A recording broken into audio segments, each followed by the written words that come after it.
never laughs or makes noises. She is very steady. Zhang Weihong nodded, and her tone was respectful when she talked about her mother.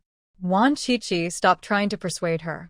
Zhang Weihong lived in the comfort zone she created for herself and was doing well. There was no need for her to pull her out. Emote Songrong is really willing to come to my house? After buying the clothes, the two went to eat, and Wan Qiqi asked casually. Well, he agreed, and I plan to bring him to meet my parents next month. Zhang Weihong was very satisfied with Emote Songrong. He was young, handsome, had a good family background and abilities, and was very considerate to her.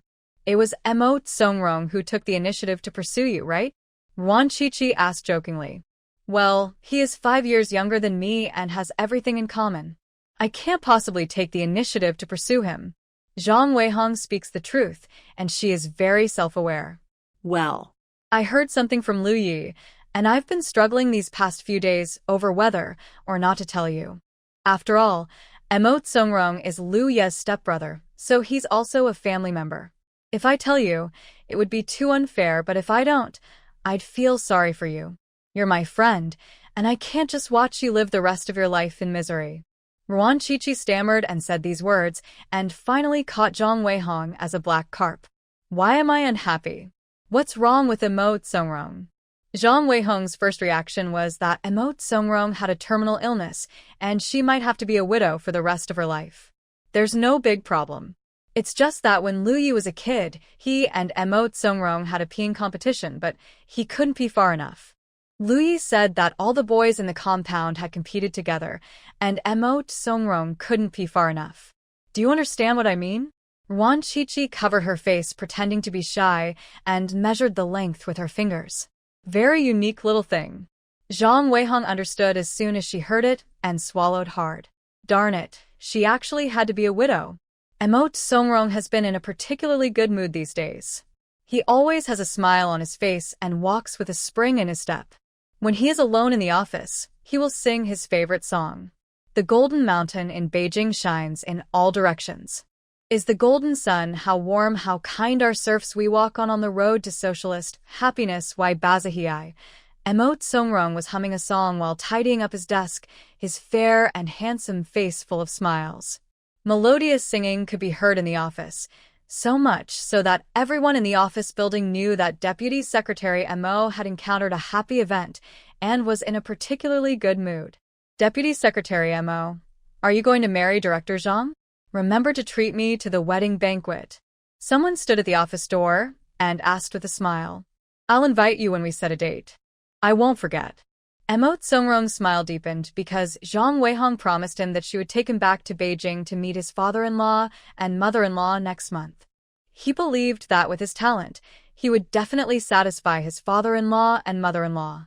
And he has agreed to come over. Zhang Weihong is an only child, and her parents are old. They definitely want their daughter to be with them. He has made such a big sacrifice, so I don't believe that his father-in-law won't promote him. Congratulations, Deputy Secretary Mo. Several colleagues also heard it and came over to congratulate me. Thanks. Emote Songrong thanked them one by one with a beaming look on his face. After tidying up his desk, he took out a document and prepared to go to the workshop to read out the document that had just been issued. He would also take the opportunity to have a chat with a few troublemakers in the workshop, asking them to stop causing trouble and delaying the workshop's production. After he went downstairs, the expressions of several colleagues in the corridor immediately changed. Is Emote Songrong really hungry? With his looks and family background, does he really need to find a woman who can be a mother to him? I heard that his biological mother died when he was young, and his current mother is a stepmother. I guess he lacks love. No wonder. Director Zhang is 5 years older than him, and she's married for the second time. She's average-looking. She's a little old to be a guest, but she's still pretty young to be a mother. Several colleagues laughed out loud, looking very disdainful. However, they only dared to talk behind their backs and didn't dare to fart in front of them. No matter whether it was Emote Songrong or Zhang Weihong, they were people they couldn't afford to offend. Mo walked down the office building calmly and headed towards the workshop with brisk steps.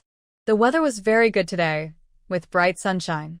The The roses in the flower beds were blooming beautifully, and the birds were singing sweetly. The factory area that he saw every day had become a beautiful scenery in his eyes. But the beautiful scenery soon became a piece of plaster. Liu Yi bared his teeth and appeared in front of him like a ghost.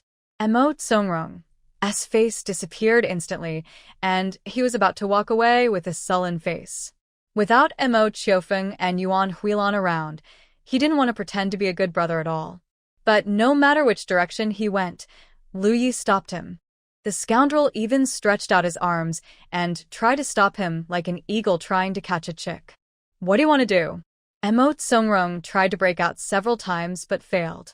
He was so angry that he gritted his teeth and growled. His eyes were full of fire.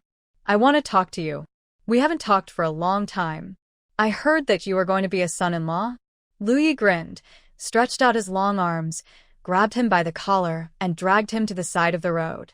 Chi-Chi said that we should be civilized when we are outside, and not block the road. He listens to his wife the most. Let go, Liu Yi, let go of me. What the heck do you care about my affairs? Emo Songrong struggled hard, but the collar became tighter and tighter, causing pain in his neck. How dare you say this in front of your father? Emo Songrong, you are a hypocritical person. You love to pretend. When you were a child, you were the last in the whole compound in peeing. Since then, you have never peed outside. Tell me if you are tired or not. You are just a little petite. What's there to be embarrassed about? It's said that every inch has its own strengths and weaknesses. You'll definitely lose in front of me, but you'll definitely win in front of that little brat. My wife said that as long as you find the right reference point, you'll always be number one. Do you understand? Liu Yi gave a long speech, full of quotations and classic sayings about wives, which made Emo Songrong confused. However, he quickly caught the grammatical error. He is the one who said that every inch has its own merits and demerits? Emo Songrong clearly remembered that this sentence existed in ancient times. Of course, he is a man of great talent and vision and has read thousands of books. He knows everything from astronomy to geography. He knows so much. Do you doubt that he can't tell you? Liu Yi quickly turned the tables. After all, since he talked so much every day, he might have said this. Emo Songrong certainly wouldn't dare to deny it. Sure enough, Emo Songrong fell speechless. He really didn't dare to deny it, for fear that someone would use it to make a fuss. And he quickly realized that this jerk Liu Yi actually mocked his shortcomings. Darn it, he really wanted to kill this jerk. Emo Songrong had a very good self-image. He thought he was talented, handsome, and almost perfect. However, he had a shortcoming that he was ashamed to talk about. His masculine dignity was a little too fragile. He had seen Liu Yi, and he was very envious. He has also seen his eldest brother Emo Jinsong. Although he is not as good as Liu Yi, he is also normal. Only he was just a little bit short. This is also one of the reasons why he has not found a partner until he was 26 years old. He was ashamed to expose his shortcomings in front of his future wife. But he was still very calm when facing Zhang Weihong. After all, Zhang Weihong's appearance was much worse than his, and he had agreed to come to her house, so he believed that Zhang Weihong would not mind. Liu Yi, you son of a zitch, are you here to cause trouble on purpose? Get out of here. You are not welcome here. Emo Songrong's face darkened, but he didn't dare to curse too loudly, for fear of angering the madman Liu Yi and causing him to start yelling in the factory. This madman had no shame, but he had dignity. No, I'm here with good intentions to pass on my experience to you. Let me tell you, being a live-in son-in-law is extremely comfortable, but there are a few rules you have to remember. First, you have to listen to your guests. Second, you have to do more housework. Third, get lost. I don't need your the worst experience. Get lost now. Montag Congrong interrupted angrily. Being a son-in-law was just a temporary measure, and not for life. Once he had established himself in the capital, he would definitely divorce Zhang Weihong. Who would want to spend his whole life with an old woman? Oh, your mother is here. Liu Yi glanced to the side and said with a smile. Emo Songrong thought he was talking nonsense again and didn't believe it at all. He just kept urging him to get out. Hello, sister-in-law. Lu Yi almost called out, second mother, but changed his words in time. He grinned at Zhang Weihong, who was walking over. Hello. Zhang Weihong nodded slightly, not noticing anything unusual about Lu Ye shouting. She walked up to Emote Songrong and said seriously, I have something to talk to you about. Let's find a place to talk. Ok. Emote Songrong smiled very gently, spoke very considerately, looked gentle and handsome, and was a man with very good conditions in all aspects. Zhang Weihong looked at him with regret. But the most important thing is not right, so the marriage cannot be taken place. She doesn't want to be a widow for the rest of her life. The two walked to the quiet lotus pond, beside which there was a pavilion and a stone table. The environment was very beautiful. After work, people from the factory liked to come here for a walk. It's working hours now, and there's no one in the lotus pond. It's very quiet. Emote Songrong took out a handkerchief, spread it on the stone bench, and considerately asked Zhang Weihong to sit on it. Please sit down. Zhang Weihong didn't hold his handkerchief, but sat on the stone bench next to her. They were about to break up, and she would definitely not accept Emote Songrong's kindness again. It would be immoral. Emote Songrong's heart skipped a beat, and he had a bad feeling. He smiled and asked, Why are you so serious? Did I make a mistake? If you say so, I will definitely change. No, it's my problem, not yours. I've seriously considered it, and we should just call it quits. Fortunately, we haven't filed a marriage report yet, so it's not too late. Comrade Mo Songrong, although we can't be revolutionary partners, we can still be good working partners in the future. Zhang Weihong is not the type to drag her feet. She said it directly. Emote Songrong stood up anxiously. Weihong, did I do something wrong and make you unhappy? Point it out, and I will definitely change.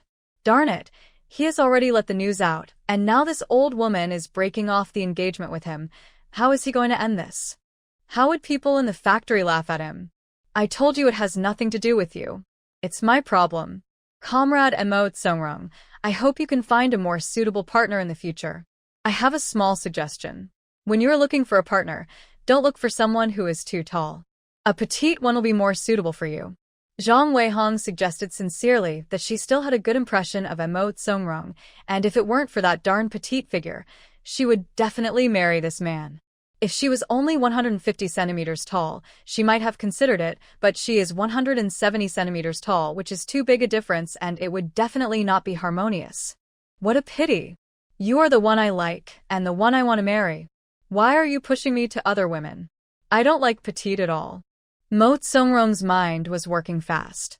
He was recalling which petite female comrades he had come into contact with in recent days, which made Zhang Weihong jealous. I really didn't expect that this old woman is so jealous. No, you should like petite girls who love girls. A tall girl like me is not suitable for you.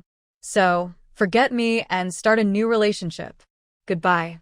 Zhang Weihong casually proposed to break up and walked away. Although she had met Emote Songrong's parents, she observed that they were not very satisfied with her, and they had not reported their marriage, so there was no moral constraint in breaking up. Emote Songrong wanted to chase after her. He believed that Zhang Weihong had feelings for him, and that if he could coax her well, this woman would change her mind. But someone grabbed his collar from behind, and he heard Lu Ye's teasing laughter from behind. Let go. Emote Songrong growled. It's this lingering lunatic again.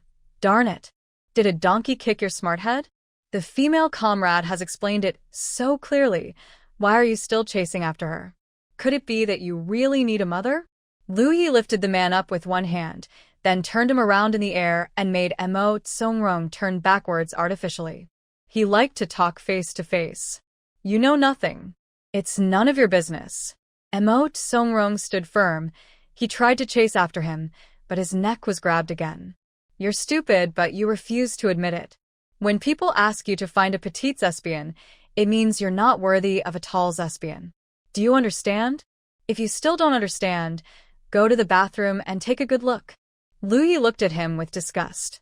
Ever since he was a child, adults had praised Emote Songrong for his intelligence, but he simply couldn't see how smart he was. Zhang Weihong had explained it so clearly, but this idiot just couldn't figure it out. He was so stupid. Mo Songrong finally understood. The blood color on his face disappeared immediately, and his lips turned grayish-white. How did Zhang Weihong know? Did you say that? Lu Yi, are you still a human being? If you dare, let's fight. What kind of man are you, if you do this behind my back? Mo Songrong was so angry that he was about to smoke. It must have been that jerk Lu Yi who said it. Otherwise, how could Zhang Weihong know? I didn't tell Zhang Weihong. If I had told her, my parents would have been killed. Lu Yi swore solemnly that he did not tell Zhang Weihong, and only mentioned it to his own son Qiqi. You wish your parents were dead. Don't play such a stupid trick in front of me. Mo Songrong was too lazy to argue with him. The most urgent thing now was to coax Zhang Weihong. Now that he knew the reason, he would find a way to coax her. Believe it or not, it has nothing to do with me anyway. Mo Songrong, if your marriage fails, I can save a red envelope. Lu Yi took out a red envelope from his pocket, shook it at him a few times, and walked away nonchalantly. Mo Songrong's back teeth were almost broken by biting them. Darn it! Lu Yi returned to the family building in a happy mood, humming a song all the way. I am a soldier, love the country and the people, Revolutionary War tested me, a firmer stance, hee, hold the gun tightly. Downstairs in the family building there were a few women sitting and chatting, and they were busy with work. When they saw Lu Yi coming from afar, their voices suddenly stopped, and the silence at this moment was deafening. Why aren't you chatting today? Lu Yi parked the car and walked over with the keys in his hand. He had already walked past them, but he still took a few steps back and asked with concern. They're all like mutes. He can't even hear the gossip he wants to hear. It's boring. Several women were secretly complaining in their hearts, asking questions even though they knew the answer. There was such a big fuss yesterday, and he actually went to Captain Su's house this morning and asked Ji Xianglian to empty the urinal. He is a grown man and the deputy battalion commander at that, but his heart is smaller than a needle tip, and he is so shameless. Who dares to offend him? There's nothing to talk about, Deputy Captain Liu. Your cousin just came back and bought a lot of vegetables, Wang Shuhua said with a smile. Lu Ye's eyes lit up, and he wanted to go back to accompany his wife.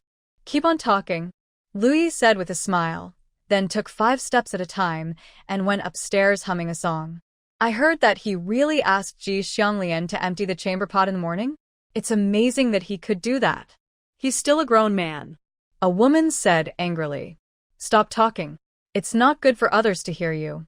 Wang Shuhua stopped it.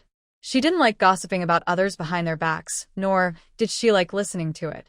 She didn't flatter Ji Xianglian before, but now that Ji Xianglian is in trouble, she won't step on her. She doesn't have the qualifications to accompany the army and is living in the family building. Her position is a bit awkward. It is better to keep out of trouble and not cause trouble for her husband. Everyone has gone upstairs. I can't hear you. Earlier wanted to expand on her speech when she heard Lu Ye's voice from upstairs. I heard it. Tomorrow morning I will ask Ji Xianglian to empty the urinal again and say that it was you who asked her to do so. I know your name is Lu Caixia. Lu Yi had already walked to the 3rd floor, but his ears and eyes were sharp, and he could hear even the quiet chirping of crickets downstairs clearly. He was not angry at all. He just wanted to scare this gossipy woman. Lu Yi hooked his feet on the railing, hanging upside down outside the railing, and yelled to the people below, and the whole building could hear him. Wang Shuhua did not have the qualifications to accompany the army, but she was still able to live in the family building. This is not made up by the author. The author has checked the information of some veterans and found that there are indeed military wives who live with the army. They are also qualified to accompany the army. I have also checked. In the 1970s, there were 3 conditions: Deputy Battalion Commander level, 15 years of military service, and 35 years old. If the Deputy Battalion Commander level is met, the latter 2 are not considered. If you do not reach the Deputy Battalion Commander level, you must meet the latter 2 at the same time. Lu Caixia's face turned pale. She regretted deeply and wanted to cut off her tongue. Why did she bother to provoke him when she knew he was a lunatic? If the men in the family knew about this, they would definitely scold her for causing trouble. Lu Ye's laughter came from above my head. He nimbly climbed over the railing and went home humming a song. Not only Lu Caixia heard his roar just now, but Ji Xianglian on the second floor also heard it. She was so angry that she almost vomited blood. Ji Xianglian was so angry that she was bedridden and did not go to school to work. She was beaten black and blue by Lu Danny and others and had to wait until her injuries healed before she could go to work. In the morning, Lu Yi dragged her to empty the urine pot and asked her to clean it. She did it silently, thinking that this lunatic would finally stop. However, she didn't expect that he would torture her again tomorrow. Lu Caixia, that's it, just wait for her. Ji Xianglian hated Lu Caixia and hated Lu Yi and his wife even more. She planned to write an anonymous letter to the General Military Region, reporting Lu Yi for bullying and tyranny. She didn't believe that she could not bring the case to justice. It smells so good. Chi-Chi, is the meat ready to eat? Lu Yi smelled the aroma of steamed pork with rice flour. There was steamed pork with rice flour on the stove at home, and the aroma was so delicious that it killed him. Don't lift the pot. The aroma will disappear. Wan Chi-Chi came out with a few sweet potato vermicelli in her hand. She was itching to roast the vermicelli. Put the sweet potato vermicelli on the fire, and after a while, it will expand into white noodles. It is crispy and fragrant, tastes good, and is good for grinding your teeth. Looking at Wan Chi-Chi roasting and eating the food with a crunchy sound, Lu Yi couldn't help swallowing his saliva. It looked so delicious. When I was a kid, I baked sweet potato vermicelli to satisfy my cravings. Never eaten it? Wan Chi-Chi asked. No, is it delicious? Lu Yi shook his head and looked eagerly at the baked vermicelli in her hand. Wan Chi-Chi had just roasted one and stuffed it into his mouth. Lu Yi started chewing with a crunching sound, his eyes sparkling. It tasted really good. He ran home excitedly, took a handful of sweet potato vermicelli, moved a stool, and sat by the fire to roast them and eat them. Eat less. I steamed a lot of meat. Wan Chi-Chi reminded him to leave some room for the meat. Oh. Lu Yi agreed very well, but his hands did not stop. He roasted and ate a handful of sweet potato vermicelli. His throat was dry, so he drank a large glass of water and burped with satisfaction. The consequence was that the steamed pork with rice and rice were not finished in the evening, which was the first time in their family. Eat in the morning, burp, Lu Yi ate 3 bowls of rice and half a bowl of meat, and he really couldn't eat any more. If he had known this earlier, he would not have eaten so much sweet potato vermicelli. His stomach was so full. I told you to eat less, but you didn't listen. You picked up sesame seeds and lost watermelons. Wan Chi-Chi glared and went to boil hawthorn water to help him digest the food. Lu Yi held a large bowl of hawthorn water and drank it with great satisfaction, even happier than drinking nectar. In the past, no one cared about him whether he was hungry or full. Now someone cares about him, and Chi-Chi even cooks hawthorn water for him. He is the happiest person in the world. Another 2 days passed, and Wan Chi-Chi's reputation in the family building had become very loud. Most of it was Lu Yi who helped her to build up her reputation by emptying the urinal, washing dishes, washing clothes, and pouring foot bath water. When people in the family building saw the couple, they would stay away from them, retreating 3 meters away. They were very satisfied with the result, and they lived in their beautiful world of 2 behind closed doors, eating either fish or meat every day, making everyone in the building very hungry. Lu Hongba is very ambitious and has reported a major incident. His brother Lu Hongtao was promoted by stealing other people's credit. The military district is already investigating. That day, Lu Yi brought back good news. In order to be able to go back to work at the arsenal, Lu Hongba went crazy and reported people one after another. Wan Chi-Chi even felt a little sympathy for this guy. If he knew in the future that the people he killed with his own hands were all his blood relatives, he would probably go crazy, right? The military district received a letter of complaint signed by Ma Chunsheng from Wangjiaping Commune. He Jianjun is now under special supervision. He also reported Lu Hongling 2 days ago. Now his whole family is locked up. Lu Yi told another good news and admired Wan Chi-Chi very much. His Chi-Chi is indeed the smartest person in the world and can predict things like a god. He can barely be ranked second. In the future, when the couple join forces, they will definitely be invincible. How's your father doing? Yuan Chi-Chi asked about Lu Disheng and now was waiting for the old man's attitude. As long as he gives up Lu Chunqiao, this family will surely die. I've found out. The old man has been in a bad mood these past 2 days. He shut himself in his study and smoked when he got home. Lu Yi curled his lips, his tone sour. The old man was too tolerant of Lu Chunqiao but so harsh to him. Every time he softened a little, the old man would do something hateful, making his heart hard as iron immediately. Don't worry, it won't take more than 3 days. Yuan Chi-Chi was very sure that Shi Jinghong was still eyeing her covetously, and Lu Disheng would not leave such a big handle for him to use against her.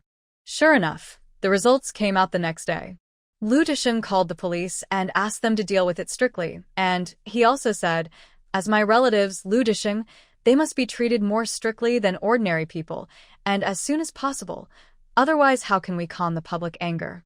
The director on the other end of the phone understood what Lu Disheng meant. Was he trying to make an example of him?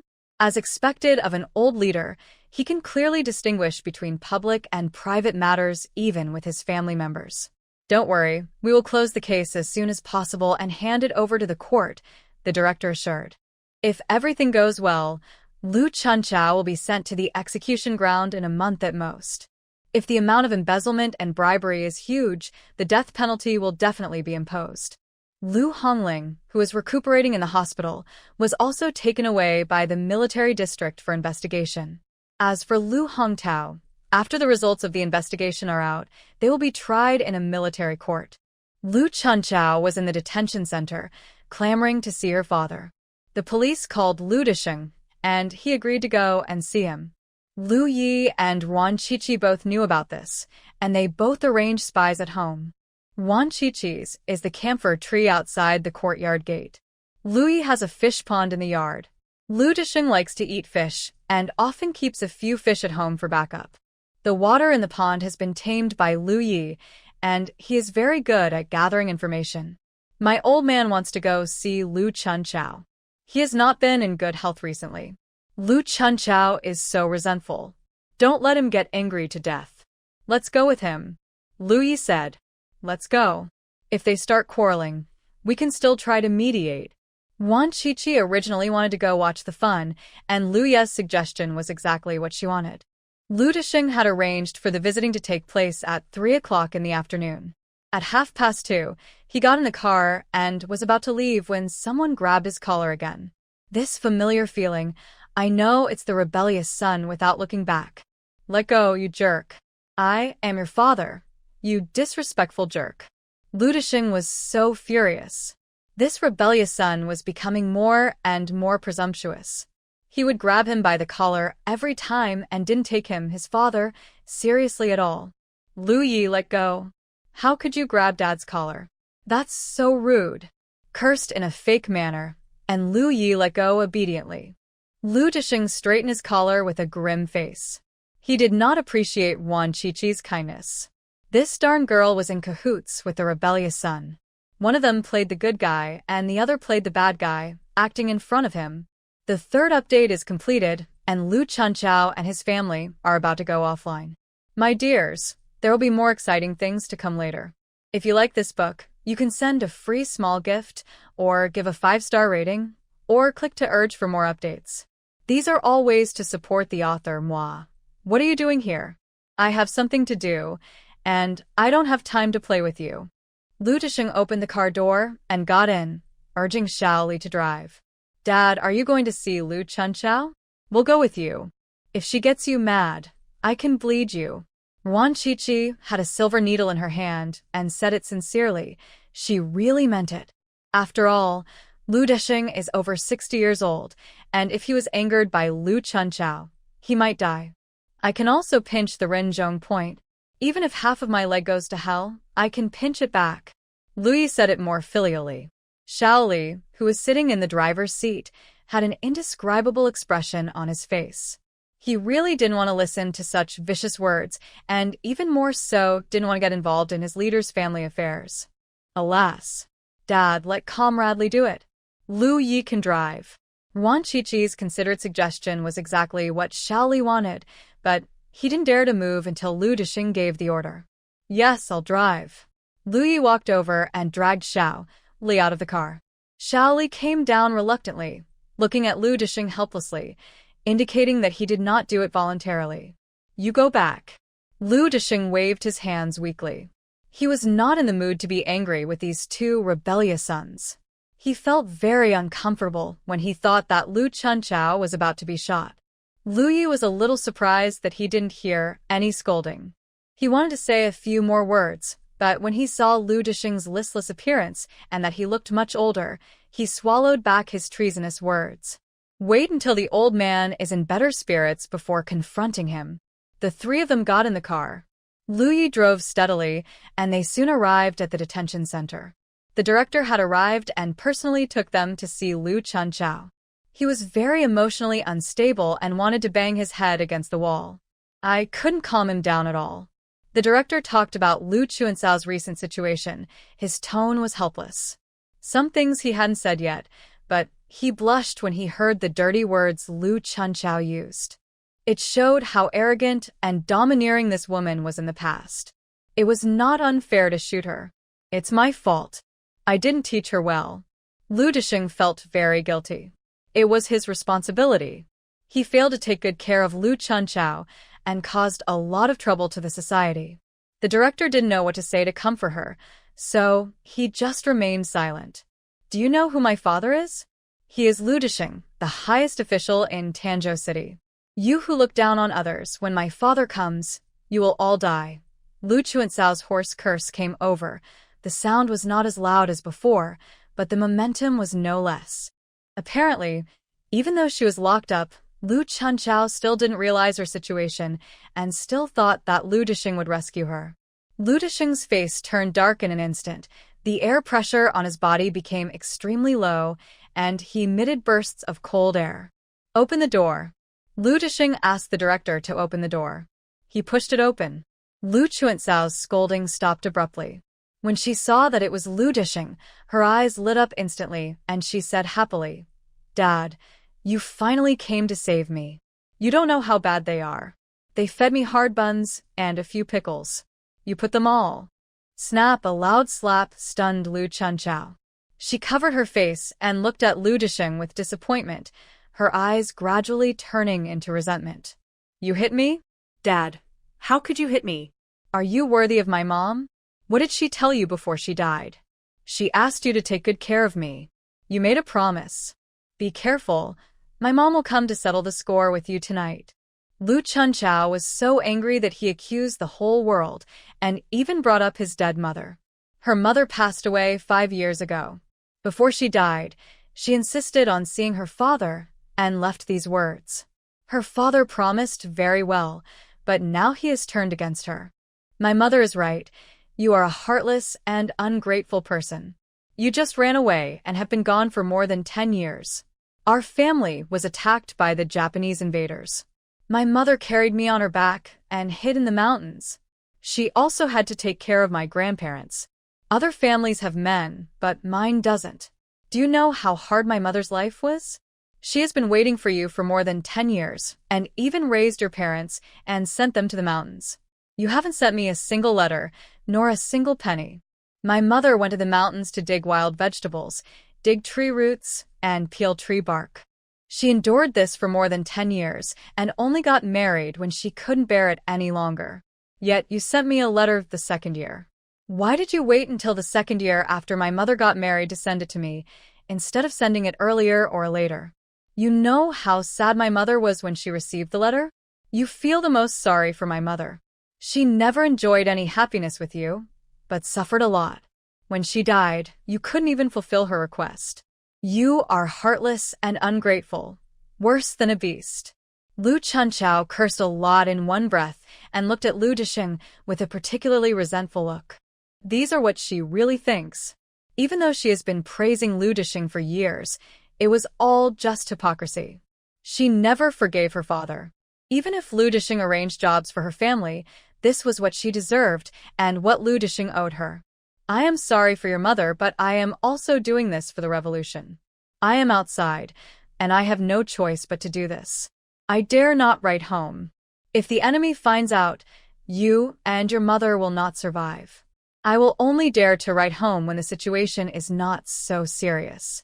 Also gave your mother a sum of money as compensation and arranged jobs for your family, but you were greedy and stole public grain to sell for money, used my name to make money, and even condoned Lu Jiaxing and his children to commit crimes. Lu Chunchao, I promised your mother that I would take care of you, not condone your crimes. Lu Disheng did feel guilty towards Lu Chuancao's mother. If Lu Chuancao's mother had not remarried, he would definitely have taken her in to live with him. When he learned that his original wife had remarried, he asked someone to bring some money to her to improve her life. He also brought Lu Chunchao and his family to the city and arranged jobs for them. He thought he had done a very good job with his eldest daughter. But his eldest daughter let him down. She did all kinds of evil, just like the landlord Jew back then. He joined the revolution in order to kill the landlord Jew, but now his daughter has become a person like the landlord Jew. How ducking ironic. Lu Disheng was so angry that his lips turned pale, and he looked very bad. Wan Chichi poured out a few heart-saving pills and asked him to hold them under his tongue just in case. Lu Disheng did feel a little chest tightness and shortness of breath, and felt very uncomfortable. He obediently took the medicine and felt better. Then, he felt a sharp pain on the tip of his finger. He looked down and saw a bead of blood on the tip of his finger. The silver needle in Wan Chichi's hand was shining, and she smiled at him. Dad, it's safer to let some blood out. After saying that, she was about to insert the needle into her ring finger again.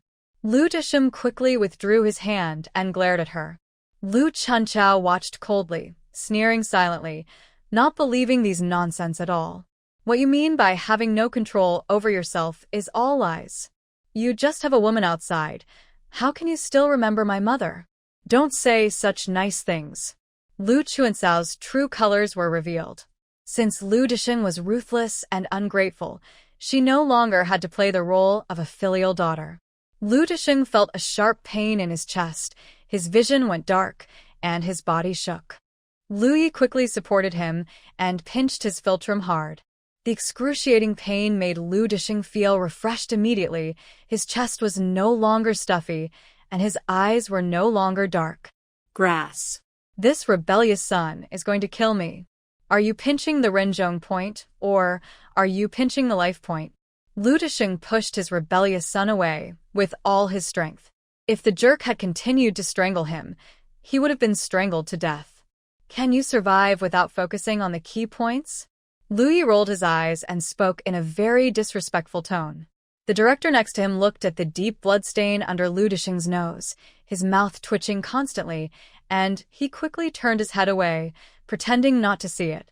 I've heard for a long time that the old leader and his son are incompatible, and today I finally saw it. They are not father and son, they are clearly enemies. Moreover, the daughter-in-law he married was also cruel and ruthless. She was very cruel when giving acupuncture. The author did not write it clearly, which led some readers to misunderstand that Lu Disheng did go to Lu Ye's mother after his original wife remarried, and he also married Lin Mannion after Lu Ye's mother remarried. Hiss. Lu Disheng took a breath, and his nose felt hot, as if it was covered with chilly water. He rubbed it hard, and some blood came on his fingertips. He was so angry that he rubbed it again, and more blood came out. You traitorous jerk, this is a fatal move.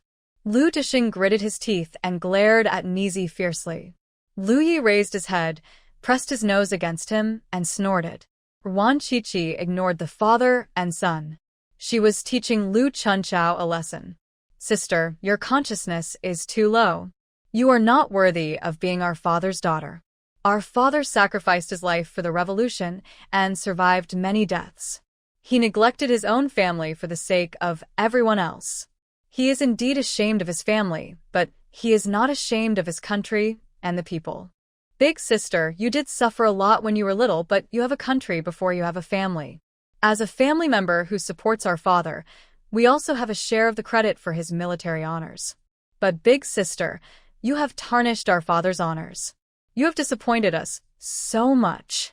Ruan Qiqi stood at the highest moral point and taught Lu Chunqiao a severe lesson. Lu Disheng next to him had a surprised look in his eyes. He didn't expect that his disobedient and unfilial daughter-in-law could actually say such words. He also didn't expect that he had such a high opinion in this crazy girl's heart. Lu Disheng's eyes felt sore, and his throat was choked. Lu Chunqiao scolded him for being heartless and ungrateful. Lu Yi was also disobedient and unfilial, and his children scolded him for being unworthy of being a father. He really felt a little wronged. When fighting, you can't even take care of your own life. How can you have the time to care about other things? It's Ruan Qiqi who understands him. You think you can interfere in my family affairs? Who do you think you are? Lu Chunqiao sneered and didn't take Ruan Qiqi seriously at all. She didn't listen to a word he said. She just felt that Lu Disheng was sorry for her and was heartless and ungrateful. Sister, I am Lu Ye's cousin, a member of the Lu family, and I am very qualified. Don't blame Dad for being heartless and ungrateful. He is very loyal to your family. Think about my Lu Yi. He was left to fend for himself before he was 10 years old. He was brought home after he was 10 years old. His parents didn't care about him, and his stepmother was sweet-mouthed but vicious. You, the elder sister, even gave Lu Yi rat poison, trying to poison him. Lu Yi grew up in such a difficult situation, but he had no resentment. He still served the country without regrets and made great contributions. Compared with Lu Yi, your awareness is at least a Mount Everest away. Ruan Qiqi's soft voice had a hint of coldness in it. Lu Chunqiao was doomed to die, and it was time to expose what this evil woman had done to Lu Yi. When was the poison administered? How come I didn't know? Lu Disheng asked in disbelief. What do you know about the family? Lu Yi said sarcastically. Dad, it was during the 3 difficult years. Aunt Lin said she was not feeling well, so she sent Lu Yi to live with my eldest sister. My eldest sister thought he was too much of a eater, so she put rat poison in the fried rice to trick Lu Yi into eating it. Fortunately, God was merciful and Lu Yi didn't eat it, so he escaped. Ruan Qiqi explained the incident in detail and said, If you don't believe me, go ask Lu Hongba. He knows. I did poison this jerk. I wanted to poison this jerk to death. If it weren't for his mother, that fox, how could my mother remarry? It's a pity that this jerk was lucky and I didn't poison him to death. Lu Chunqiao admitted it with gritted teeth, her eyes filled with hatred that was frightening. Snap! Lu Disheng slapped her in anger and looked at her with murderous eyes. He finally understood why Mr. Lu Yi and Lu Chunqiao were against each other. It turned out that there was a grudge between them. When I married Xiaoya's mother, it was after your mother remarried. If your mother hadn't remarried, I would definitely have taken you two to live in the city. This can only be blamed on fate. I have explained it clearly to your mother, and she didn't object. But you are so vicious. No wonder Lu Hongling and the other 2 did so many bad things. The top beam is not straight, and the bottom beam is crooked. Lu Chunqiao didn't believe a word of it. It must be Yuan Huilan who charmed her father, which is why he didn't come home for so many years, forcing her mother to remarry. She only regretted not poisoning Lu Yi to death. She had poisoned him several times, but the jerk managed to escape every time. Looking at the stubborn Lu Chunqiao, Lu Disheng was very disappointed, and the last bit of father-daughter love for her also disappeared. You're on your own. After saying that, Lu Disheng turned around and left, never looking back again. The director followed him out. Ruan Qiqi leaned close to Lu Chuancao's ear and whispered, Lu Hongba reported Lu Hongtao for kidnapping and has been detained. A radio was dug out from He Jianjun's home, and he identified Lu Hongling as part of his gang. Lu Hongba used several innocent female comrades. Even if he was too righteous and reported your family, he still didn't have a good ending. Congratulations, your family can be reunited down there. You're talking nonsense, I won't believe it. Lu Chunqiao spoke toughly, but her panicked eyes betrayed her inner fear. Believe it or not, your whole family is almost extinct. By the way, your father has already said that we must deal with your family more strictly. Do you know what this means? It means that your whole family must. Wan Chichi gestured horizontally at the neck, with a cold and weird smile on the corner of his mouth. Lu Chuancao's face turned pale in an instant, without a trace of blood. "Why don't you leave?" was heard outside. "Here it comes," responded crisply, then gave a mocking smile to Lu Chuanchao, who was lying limp on the ground, and pulled Lu Yi away. Bang! The iron door of the room was locked. The sound of the lock was loud, like a drum, beating in Lu Chuancao's heart, making her even more scared. "Dad, you can't just ignore me." Lu Chuancao's desperate cry was heard. Lu Disheng had already walked outside. He paused, opened the car door, and got in. "Close the case as soon as possible. The unhealthy trends in Tanzhou City must be eradicated, starting with me, Lu Disheng." When Lu Disheng spoke, his whole body exuded a murderous aura. "No." The director nodded. "Lu Chuanchao must die, and the whole city must be informed to serve as a warning." How much money did Lu Chuanchao steal and accept as bribes? Lu Disheng asked again. "The total amount is 18,948 yuan. We found a savings book with 15,000 yuan and 200 yuan in cash in her home. There is still a shortfall of 3,748 yuan. The director replied. "I'll make up the difference." Lu Disheng sighed softly. He was a proud man who always held his head high and was in high spirits, but now he was ashamed to raise his head. He felt ashamed of his country and his people, and had no face to face them. "Old leader, everyone has ash at the bottom of their pot. Don't blame yourself too much." The director comforted him sincerely, and it was obvious that he respected Lu Disheng very much. "You go and get busy. You've worked hard during this period." Lu Disheng forced a smile. He looked very bad and much older than he did a few days ago. "Serving the people is not hard." The director grinned and went to work. Louis got into the driver's seat and started the car. He rarely said anything irritating and drove quietly back to the military area. Wan Chichi didn't say anything either. The carriage was very quiet and the air pressure was very low. After sending Lu Disheng to the military region, Louis parked the car and went back to the staff building with Wan Chichi. "Let's go back to your father's house tonight and watch a show," Wan Chichi said with a smile. "Good." Louis didn't ask much. After all, it was a good thing to have a show to watch. He really enjoyed watching the old man's show. "Your father wants to make up for Lu Chuancao's deficit, which is more than 3,000 yuan. Lin Manyun will bleed a lot." Wan Chichi smiled like a little fox. She heard everything just now. For more than 3,000 yuan, Lu Disheng would definitely ask Lin Manyun for it. Not only will there be heavy bleeding, but dozens of kilograms of flesh will also be cut off. Lu Yi was so happy that he wished it would get dark soon. When the old man and Lin Manyun started arguing, he would add a few more spoonfuls of oil to the quarrel. They had dinner early that day. Lu Yi went to wash the dishes, and the two of them went home eagerly to watch the show. The atmosphere in the Lu family was frighteningly low at the moment. The meal had not been cooked yet.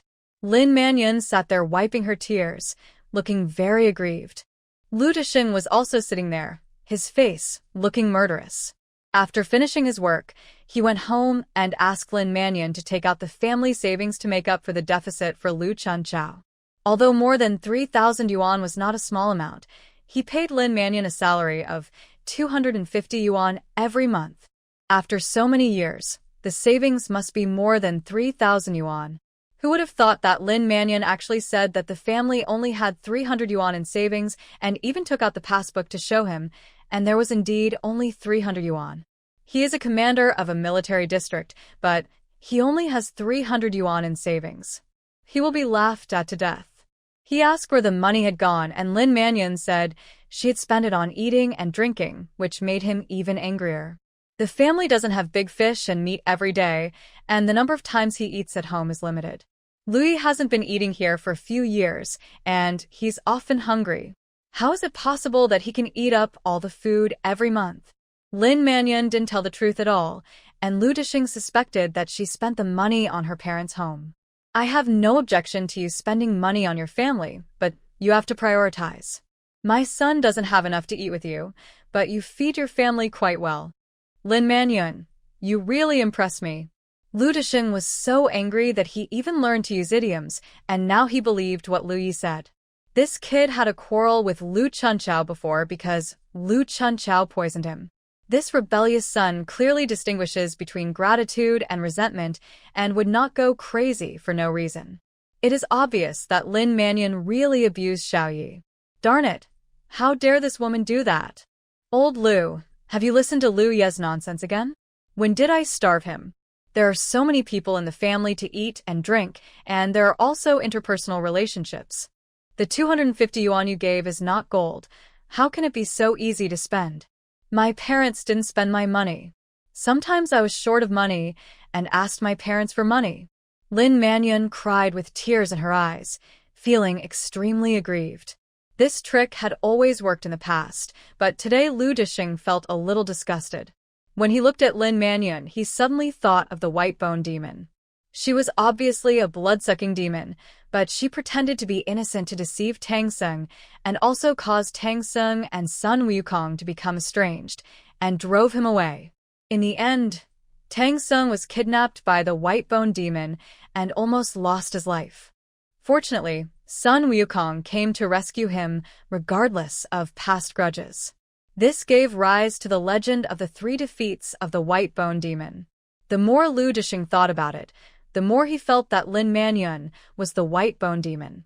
She had sucked his blood for so many years, and all his money was gone. You know whether you have starved my son or not. Don't shed your rat tears in front of me. Lin Manyun, go to your mother's house now. Whether you borrow or take, you must get me 3,700 yuan. I want it tonight. Lu Disheng looked at him with disgust and spoke very rudely. He was sure that the money was at Lin Manyun's parents' home. It was impossible for so much money to be spent completely, so it must still be there. Old Lu, are you trying to kill me? I've really spent all my money. Where can I get so much money? Lin Manyun cried even more sadly, but she felt anxious in her heart. Today. Could it be that Sichuan Chi-Chi's fault again? Lin Manyun suppressed her inner fear and insisted that she had no money. Over the years, she had saved 20,000 yuan in private money, which she had long regarded as her own money. How could she possibly take it out to make up for Lu Chuancao's deficit? Lu Disheng's face turned even darker, and he suppressed his inner irritation. He would go to Jiangcheng for a meeting in a few days, and he wanted to deal with Lu Chuancao's family affairs before the meeting, and then resign from the general military region. Lu Chuancao's family committed such a big mistake because they relied on his power. He had an unshirkable responsibility and was too ashamed to be the commander anymore. After resigning, he went to the cadre school for labor reform to improve his consciousness. We are back. Cheerful voice was heard in the yard. In the past, Lin Manyun would feel a pain in her heart when she heard this sound, but at this moment, she felt that it was the sound of nature. She wished that Ran Chi-Chi would go crazy and divert Lu Disheng's attention. Xiaoyi, Chi-Chi is back. Have you eaten yet? I'll go cook. Lin Manyun was particularly enthusiastic. What a strange thing. The sun sets in the east? As soon as Lu Yi reached the door, he ran out to watch the sunset in surprise, then ran back and said in a weird tone, "The sun is still setting in the west, but my stepmother actually took the initiative to cook for me." Wow. It's really a rare thing. Xiaoyi, what are you talking about? I did this for you before, otherwise you would be starving at home. Lin Manyun couldn't laugh anymore. She gritted her teeth and confronted him in a neither soft nor hard manner. I didn't drink the northwest wind. I was just so hungry that I ate grass. Fortunately, my mother loved me and often invited me to her house for dinner. Otherwise, I would have starved to death long ago. Lu Yi snorted coldly and told him all the sufferings he had endured in his childhood. Because Chi-Chi told him that now that the old man had begun to suspect Lin Manyun, it was a good time to file a complaint. Lu Disheng felt uncomfortable, and he understood something else. No wonder Xiaoyi called Sister Guan mother and had a good relationship with Manzai. It turned out that there was such a reason. He also remembered one thing. Sister Guan had spoken to him several times in a serious tone before, asking him to pay more attention to Xiao Yi and not to abandon him and leave everything to Lin Mannion. That time, he was so busy that his heels were smoking. He had no time to take care of his family and had no time to think about the implied meaning of Sister Guan. Now that he thinks about it, Sister Guan was pointing at him. Lu Disheng's eyes became guilty, and he looked towards Lu Yi. Lu Yi snorted again and turned his head away. Chi-Chi is right. Belated guilt is cheaper than grass. He doesn't want it. Forget it, I won't argue with you about this. I'm your stepmother anyway, so no matter what I do, it's wrong. Whatever you say, I'll go cook. Lin Mannion smiled self-deprecatingly, put on an apron, and went to the kitchen. But after arriving in the kitchen, her expression immediately turned vicious. When she was cutting vegetables, she wished that the vegetables in her hands were Lu Yi and Ruan Chi-Chi so that she could cut them into pieces. Dad, my eldest sister still has a lot of money left. Lu Yi and I don't have much money. I haven't been working, and Lu Yi has spent all his previous salary. Fortunately, I received some red envelopes a few days ago. Unfortunately, I bought a bicycle, and I still have 200 left. You can use it to make up for the shortfall. Ruan Chi-Chi took out 20 big Unity notes from his pocket and handed them to Lu Disheng with both hands. 200 yuan is enough for me to eat a lot of meat. I didn't get to eat meat at Lu Chuansao's house, and now I have to make up for her deficit. It's really unlucky. Lu Yi started to make sarcastic remarks. Lu Disheng did not take the money. The jerk was right. Lu Chunchao had already poisoned the food, so he really shouldn't have let his son pay for it. Dad, please accept it. We are a family and should stick together through thick and thin. Although 200 yuan is not much, it is a small token of our appreciation to Lu Yi and me. Ruan Chi-Chi stuffed the money into Lu Disheng's hand and spoke with great sincerity, which would surely move the old man to death and allow him to get more money back. That's right, these $200 are bait. She wants to catch a big fish. Lu Disheng was indeed very moved, and his throat was a little choked up. It is true that one's true character is revealed in times of adversity. In comparison, Lin Mannion looks even more hideous. Lin Mannion was cooking in the kitchen while listening with her ears perked up. When she heard Ruan Chi-Chi's hypocritical and pretentious words, she was so angry that she almost cut off her fingers. Little Zich definitely has bad intentions, and old Lu is confused. She is so angry. Lin Mannion, who was filled with anger, imagined the vegetables to be Ruan Chi-Chi. She danced with the kitchen knife with flashing swords and chopped the vegetables into small pieces. Dad, how much is left to pay off the deficit? Ruan Chi-Chi asked with concern. Lu Disheng was upset and said angrily, more than 3,700. That's not bad. With Dad's salary and Aunt Lin's good housekeeping, they must have saved a lot of money over the years. It should be enough. Ruan Chi-Chi breathed a sigh of relief and started praising Lin Mannion again. Lu Yi said that Aunt Lin knows how to live. Every time she cooks meat dishes, she only has a small plate. She and Jiefang Yuanchao eat together, and Lu Yi has no share. The same goes for snacks. The portions are all carefully cut, and there is not a single crumb left. With Aunt Lin's thriftiness, she must have saved at least 5,000 or 6,000. Lin Manyun's scream came from the kitchen. She was so angry that she chopped the chopping board in two. One half bounced against the wall, and the other half hit her foot. Lin Mannion was so angry that she threw the kitchen knife away and ran out with tears in her eyes, saying aggrievedly, Old Lu, you just let them throw dirty water on me? After all, I am their elder. They are so disrespectful. Then tell me, is what Chi-Chi said true? Lu Disheng questioned coldly. Lin Manyun's tears failed for the second time today. She choked, tears still on her face. She opened her mouth, not knowing what to say, and looked very embarrassed. Of course it's not true. She's talking nonsense. Lin Mannion denied it flatly, but she didn't dare to look Lu Disheng in the eye. Lu Disheng was now clear-headed and had clear eyes, so he saw it at a glance. He sneered, and although he didn't say anything, this sneer was more piercing than a knife, making Lin Manyun's heart sink to the bottom and her face turn pale. Aunt Lin, now is not the time to quarrel. Our family is in trouble, and you have to take out money to help Dad through it. 3,700 yuan is not a lot. You can definitely come up with it. Wan Qiqi gave particularly considered advice and even secretly praised him. How can I have so much money? I don't run a bank. I only have 300 yuan in savings at home.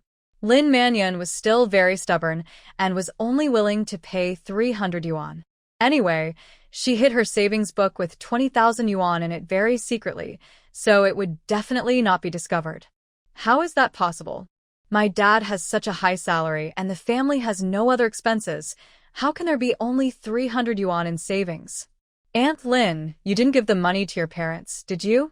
Wan Qiqi pretended to be shocked and asked the same question as Lu Disheng. Lu Disheng couldn't help but nodded. Yes, he thought so too. She has to be his daughter-in-law and share the same mind with him. How can you not spend money on food and drink for so many people at home? And there are also social interactions. Your father only gives me 250 yuan a month, and I spend it all. Lin Manyun's tone was particularly aggrieved, and she even believed that she had no money. Oh my God, you're actually given 250 yuan every month? There are 8 people in our village, and we can't even spend 250 yuan a year. Aunt Lin, you can actually spend so much money. You are really amazing. Wan Qiqi sneered sarcastically, saying that even in the city, it was difficult to spend the 250 yuan a month. No wonder Lu Disheng, who was so gullible, didn't fall for it today. How can the countryside compare with the city? Lin Manyun blurted out, and before she could finish her words, Lu Disheng slapped her in the face. The crisp sound of the slap was particularly pleasant to the ears, and the red slap marks were particularly beautiful. Wan Qiqi and Lu Yu were both in a very happy mood, but it was still a little awkward. Why only hit half of the face? And he have hit the other half of his face as well? It's no good to do things halfway. They all looked at Lu Disheng expectantly, their eyes fiery, silently urging him to slap quickly. You hit me? Lu Disheng, you actually hit me? Do you still have a conscience? I have served you wholeheartedly over the years and gave birth to 2 sons for you. Even if I have no credit, I have worked hard. How could you hit me? I won't live anymore. You might as well kill me. Lin Manyun started acting like a scoundrel, crying and making a fuss, which gave Lu Disheng a headache. Snap, there was another crisp slap. This time it was Wan Qiqi who slapped him. You cried and begged to be beaten. Wan Qiqi was very confident, but after seeing the slap mark on Lin Manyun's face, she felt unhappy. Because her hands are small, the slap marks on both sides of Lin Manyun's face are obviously one big and one small. The asymmetrical slap marks are definitely not good slap marks. She is unhappy. Not by much. Wan Qiqi frowned and talked to herself. Lu Disheng didn't understand at all. What's the difference in size? Lin Manyun was still crying and asked Lu Disheng to take charge of the matter for her and teach Wan Qiqi, the rebellious person, a lesson. Pa! There was another loud slap. This time it was Lu Yi who slapped him. He aimed at Wan Qiqi's previous slap mark and punched with great precision, successfully covering the small slap mark. Qiqi, it's the same this time. Lu Yi proudly took credit for it. His hands were similar to Lu Disheng's, so the slap marks were naturally similar. Great. Wan Qiqi gave a thumbs up with satisfaction and praised generously. Lu Yi grinned happily, and his tail was wagging rapidly. Seeing their interaction gave Lu Disheng an even bigger headache. He still didn't understand what they meant by the same size and different sizes. Lin Manyun was furious. She was slapped 3 times in a row, each slap harder than the last. Was she some lowly person that she had to be humiliated like this? Lu Disheng, I am your cousin after all. Are you just going to watch them beat me?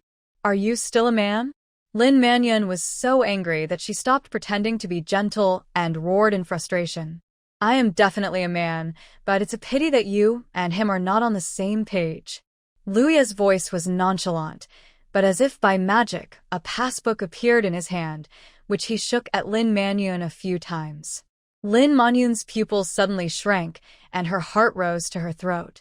How could the passbook that she had carefully hidden be in the hands of this jerk? Let me see how much money I have in my savings. It's incredible. 20,000 yuan. I've never seen so much money in my life. It's enough to buy Lu Jiefeng's life. Lu Yi opened the passbook, pretended to take a look at it, and started shouting in surprise. Wan Qiqi also came over to take a look and started to fuss. There are hundreds of people in our team, and we work so hard for a year, but we can't earn this much money. How can your stepmother, Lu Yi, have so much money? It's my father's money. How much money does a little nurse like her have? Then why didn't she give Dad the money? And she even lied to Dad that there was only 300 yuan at home? You are not on the same page with my father, you see? If you look at any concubine who is on the same page with the master, don't they all work hard to save money so that they can support a gigolo after the master dies? Oh my God, your stepmother actually wants to keep a gigolo? How could she do that? The two of them sang in unison and succeeded in making Lu Disheng's face turn pale with anger, and he almost fainted again. Wan Qiqi filially gave him a heart pill, and Lu Yi also filially pinched his Renzhong point. The filial piety of the two was so touching that it successfully made Lu Disheng feel refreshed. Lu Disheng snatched the passbook. The total amount of the last deposit would be displayed. He counted it 3 times, and it was indeed 20,000 yuan. To be honest, he had never seen so much money in his life. Lin Manyan is such a jerk. She actually made a fool of him. Old Lu, please listen to my explanation. I didn't mean to lie to you. I just want to save money for my sons. Jiefeng and Yuan Chao are both of marriageable age, so I have to prepare some for them. Lin Manyan was panicked and scared and explained incoherently. 20,000 yuan is enough to marry 100 Lu Jiefengs. There must be someone who wants to support a gigolo.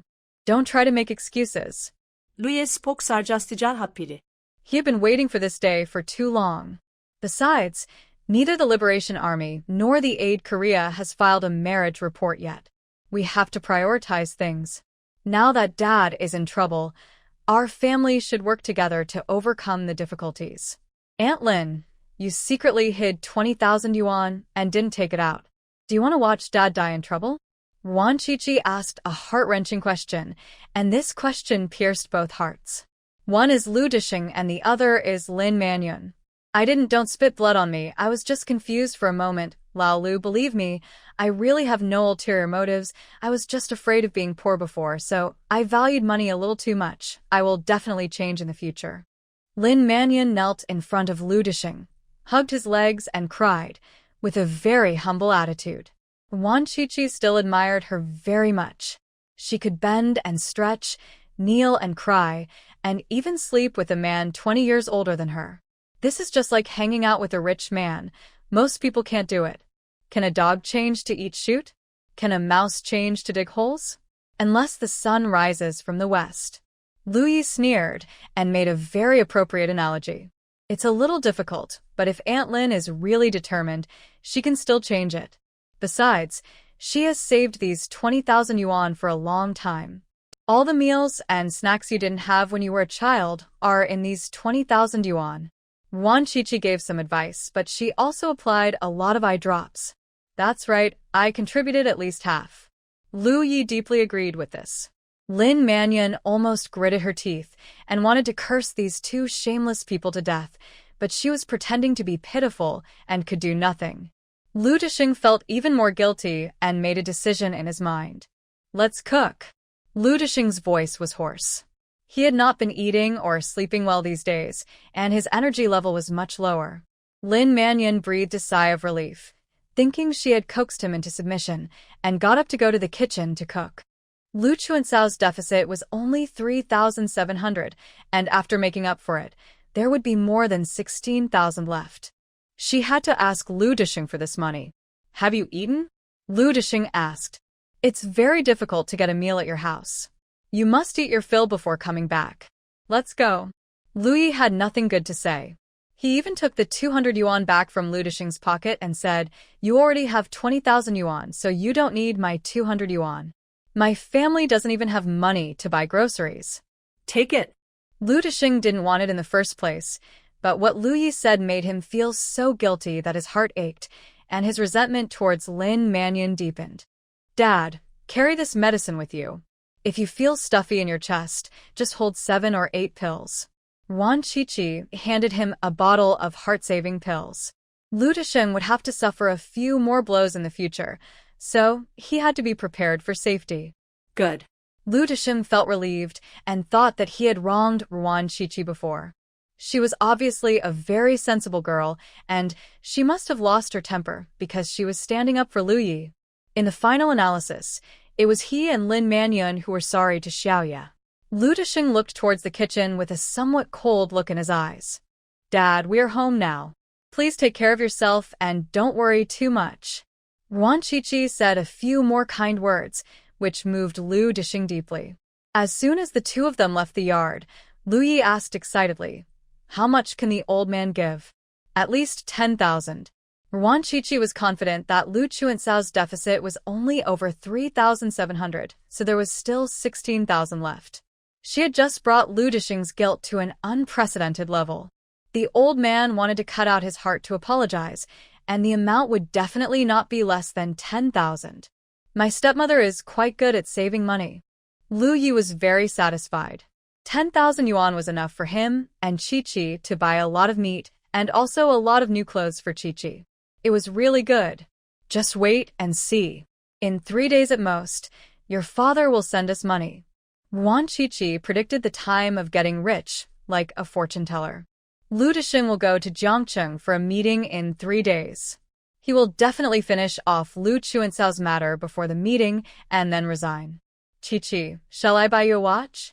Lu Ye's eyes sparkled, and he began to plan how to spend the 10,000 yuan. I have a watch, buy some meat, it's the most cost-effective to eat it. Yuan Qiqi was not interested in watches. She got a lot of watches from Shi Jinghong's house, and there were also watches in shopping malls. She could not wear all of them even if she had 1,000 hands. Okay, buy some meat. Lu Yi was not interested in watches either. He also had several brand-name watches, all of which were seized from the enemy when he was on missions. Moreover, his lighters, belts, and other things were basically seized, and he never bought them with his own money. There is a song that goes well, "We have no guns or cannons, but the enemy will make them for us. He can just go to the enemy and get it. He will get whatever he wants, and they are all good stuff." The two returned home in high spirits, and the 10,000 yuan was used to make countless delicious dishes: steamed pork with rice flour, braised pork, stewed pork elbow, braised pork with pork belly, stewed pig's trotter. Lu Yi was so greedy that his mouth was watering. Lu Disheng's efficiency was even faster than Yuan Qiqi had expected. In just 1 day, he had made up for Lu Chuancao's loss, called the two of them to his office, and gave them 10,000 yuan. Here's the money for you. Go find a good doctor to check out the poison in Xiaoya's body. Lu Disheng stuffed a thick stack of money into Yuan Qiqi's hand, remaining money to subsidize his subordinates who have family difficulties and the families of his comrades who died in the past. He has been subsidizing them over the years and sends money every month. Although the money is not much, it is enough to help. The brothers who once shared life and death with him are gone, and it is his natural responsibility that he is still alive. Now that he has this money, he can send more money in the future. Dad, this money belongs to Aunt Lin. You should give it back to her, or we'll have another fight. Yuan Qiqi didn't take the money, but moved it back and said some insincere words. Just take it if I give it to you. She doesn't dare to make a noise. Lu Disheng stuffed the money into Yuan Qiqi's hand, as domineering as the overbearing president in the novel, only a little older. Yuan Qiqi finally began to appreciate Lu Disheng's charm. He was generous and fierce in fighting. No wonder he was able to marry a young wife who was 20 years younger than him. Thank you, Dad. Yuan Qiqi accepted the money and expressed her gratitude sincerely. There is no falsehood this time, it's all true feelings. If Lu Disheng could give her some money from time to time, she would be able to persuade Lu Yi and the old man to live in peace. Why would she have to go against money? It would be so hurtful. I'm going to be away for a while. You guys should keep a low profile and don't make a scene like last time. Lu Disheng reminded them earnestly that after going to Jiangcheng for the meeting, he would apply to go to the cadre school. The couple were crazy, and they should not make trouble. We never cause trouble, but we are not afraid of it either. Don't worry, Dad. Yuan Qiqi made the assurance sincerely and spoke from the heart. Even though she is a crazy woman, she never bullies others actively but always fights back passively. It's just that she fought back a little harder. You guys go back.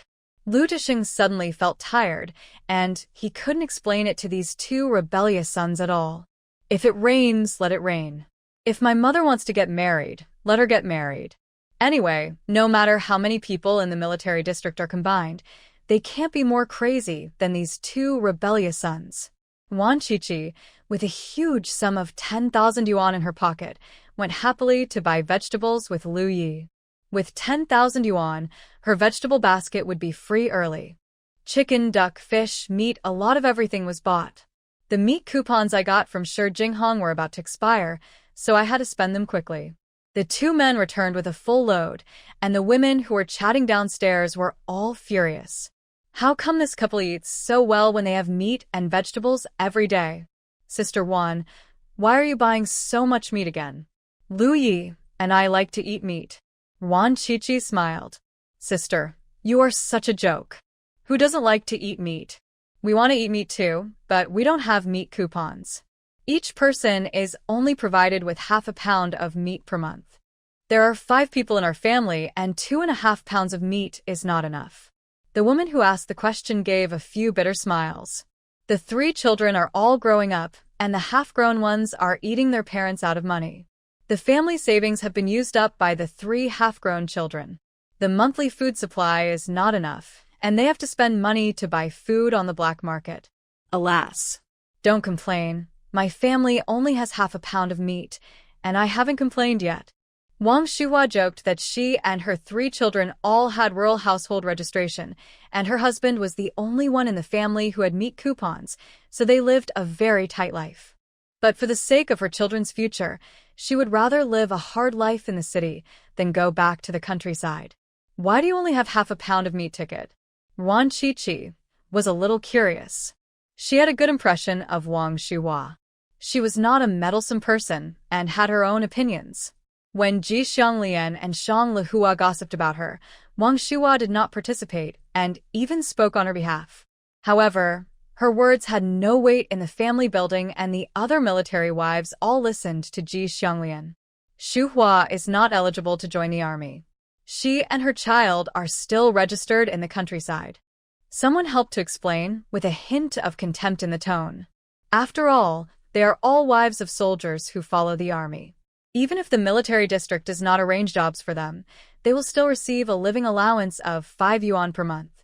Moreover, she and the children eat commercial grain, which is supplied every month, so their lives are much more affluent than Wang Shuhua's family. Unlike Wang Shuhua, she only boiled the dishes in water and added a drop of oil after they were cooked. The food was watery, and her children were all pale and thin. She had the hardest life in the residential building.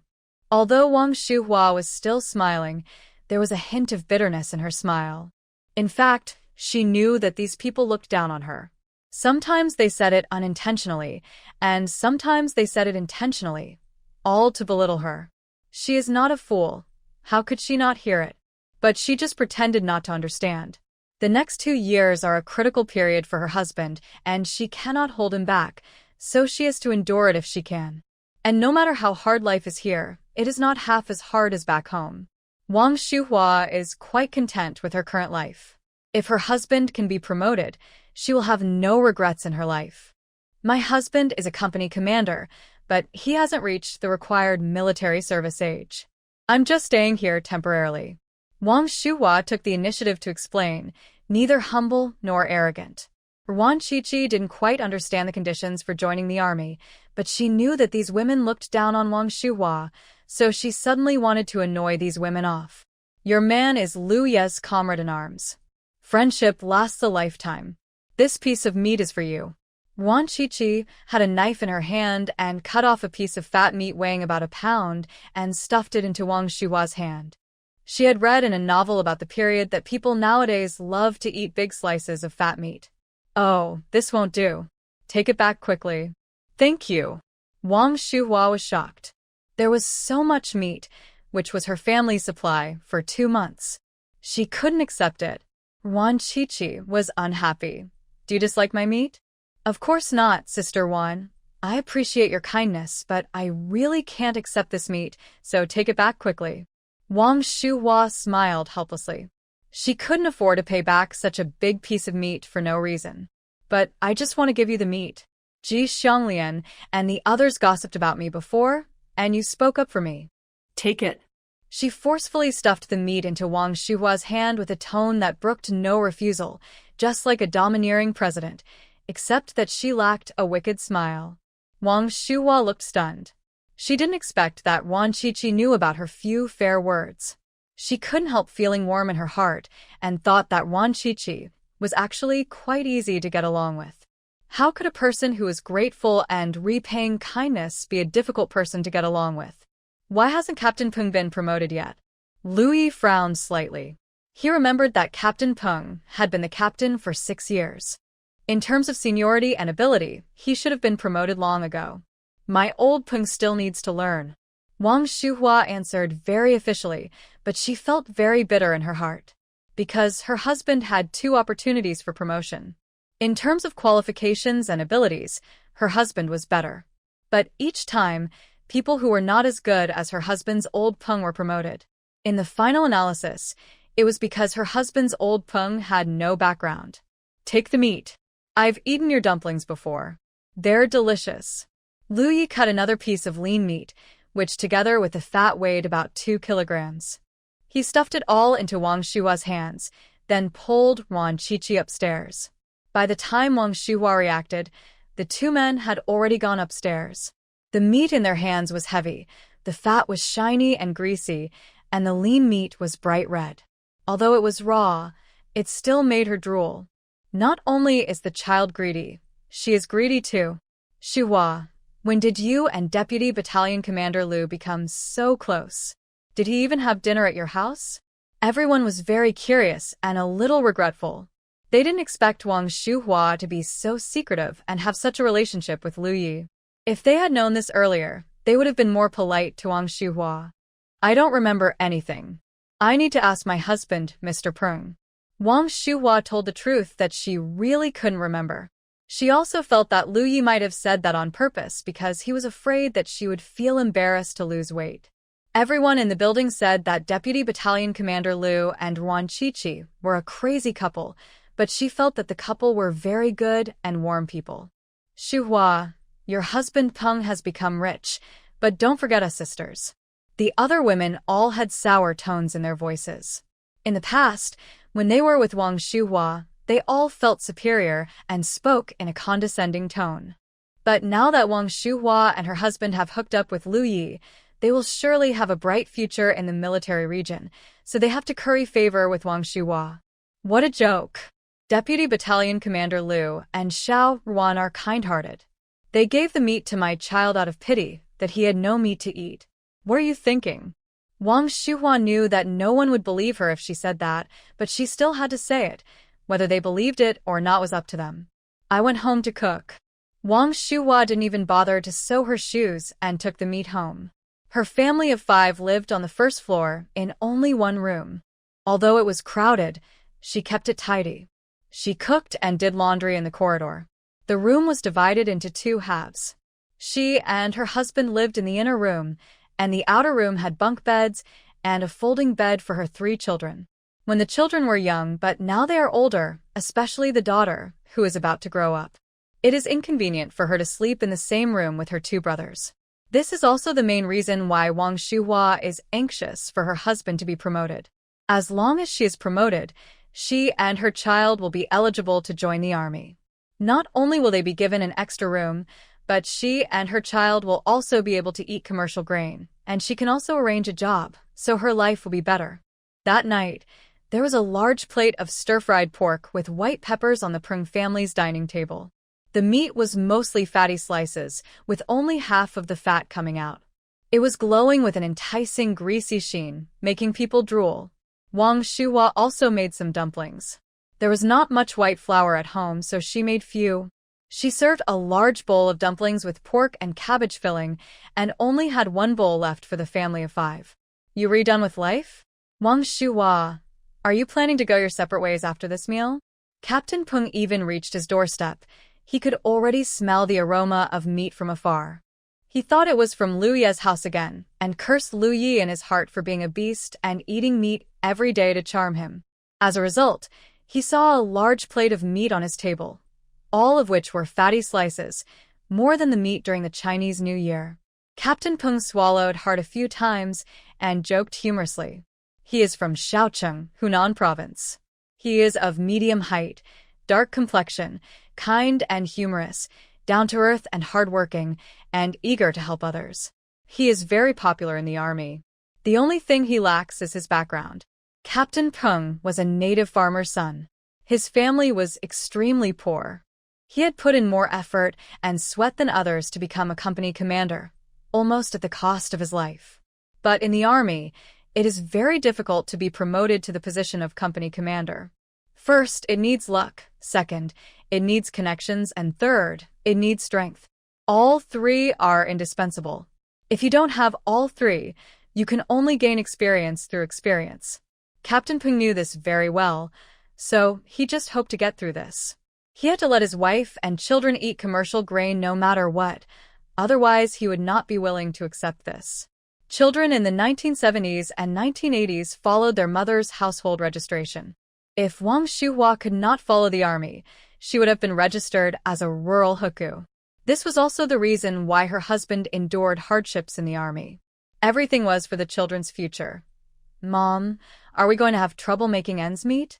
Captain Peng had just finished joking when their eldest son Peng Haijun came back, with a washed-out army green school bag slung across his shoulder and a bundle of firewood in his hands for the family.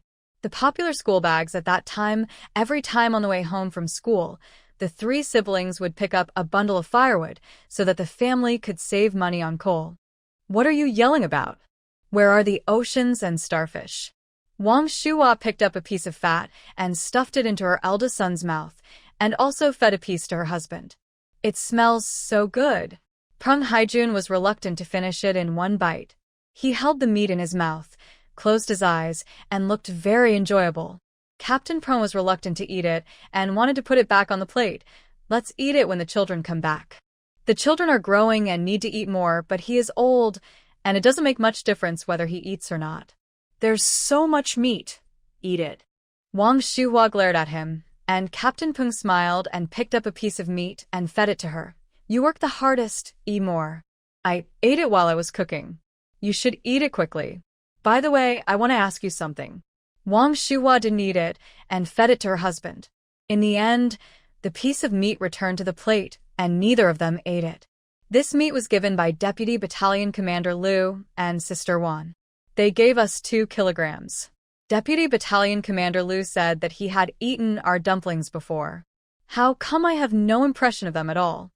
Wang Shuhua showed the remaining meat to her husband. She fried half a pound of fat and made some dumplings. There were still about 700 to 800 grams of meat left, enough for several meals. Why are you giving me so much meat? You shouldn't have accepted it. Captain Peng frowned, thinking that his wife had not done anything right this time. How could she collect so much meat? It would cause people to gossip. They forced it on me, and I didn't have time to return it. You can take this bowl of dumplings to the Liu family later. They're stuffed with pork and cabbage. Wang Shuhua felt a little aggrieved. She had always been very cautious in the staff housing complex, not offending anyone and not forming cliques with others. The meat this time was really an accident. I'll send it over in a moment. Captain Peng didn't say anything else. He knew his wife well enough, and she was definitely not taking advantage of him. Liu Yi and his wife always did things their own way. Perhaps she was just acting on impulse this time? What about dumplings? Wang Shuhua was curious. Nothing much. One New Year's Eve, Deputy Battalion Commander Liu was alone in the dormitory. I brought him a bowl of dumplings. Captain Peng explained the matter in a light-hearted manner. I remember now, that's what happened. You said it was for a young comrade who didn't go home for the new year, but I didn't expect it was Deputy Battalion Commander Liu. Isn't his home in the military region? Why didn't he go home for the new year? Wang Shuhua also remembered that the bowl of dumplings was saved by her husband. She didn't expect that the young comrade was actually Deputy Battalion Commander Liu.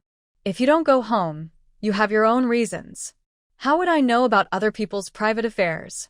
I'm going to deliver dumplings. Captain Peng scolded him lightly.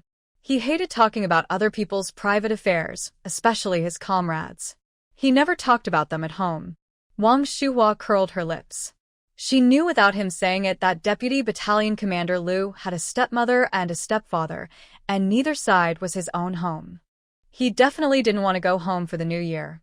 Speaking of this, Deputy Battalion Commander Liu is also quite sinful, alas. She covered the dumplings with gauze and asked Captain Peng to carry them upstairs.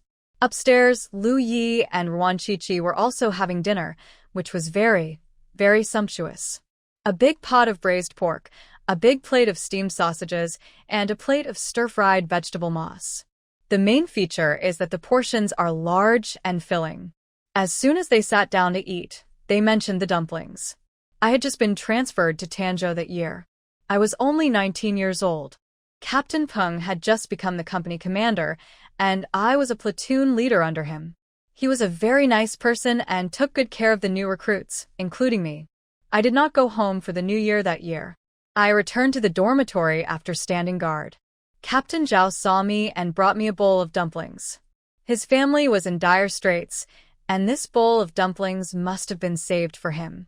Although Lu Yu was crazy, he knew everything he needed to know. Captain Peng's family had always been a poor family. They could only eat dumplings during the Chinese New Year, but everyone had a quota, so there was no way there could be any extra dumplings. They are both very nice people. Wan Qiqi had a good impression of Captain Peng and his wife. Although they were cautious, they were not fence-sitters and had kind hearts. That's right, but I didn't expect that Captain Peng has been the company commander for 6 years. If he can't be promoted again, he will probably have to retire. Lu Yu was a little annoyed. He ate a bowl of dumplings from Captain Peng. Those were not ordinary dumplings. They meant a lot to him. However, he had forgotten to repay the kindness of this bowl of dumplings over the years, which was a bit ungrateful. Aren't you going to be promoted to Deputy Regiment Commander next month?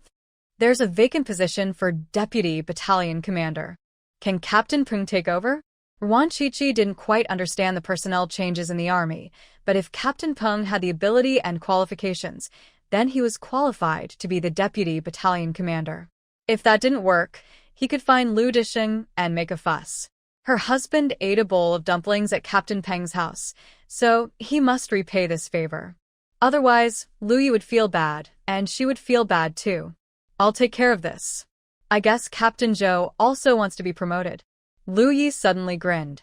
Captain Zhou wanted to be the Deputy Battalion Commander, but he just wouldn't let him have his way. Shang Lehua's man? If you don't want him to be the man, let Captain Peng be the man. I'll leave this to you. If you can't do it well, you'll have to sleep on the floor in the future.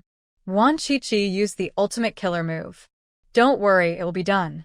Lu Yi hurriedly assured that he didn't want to sleep on the floor and that he would be more comfortable sleeping with Qiqi in his arms.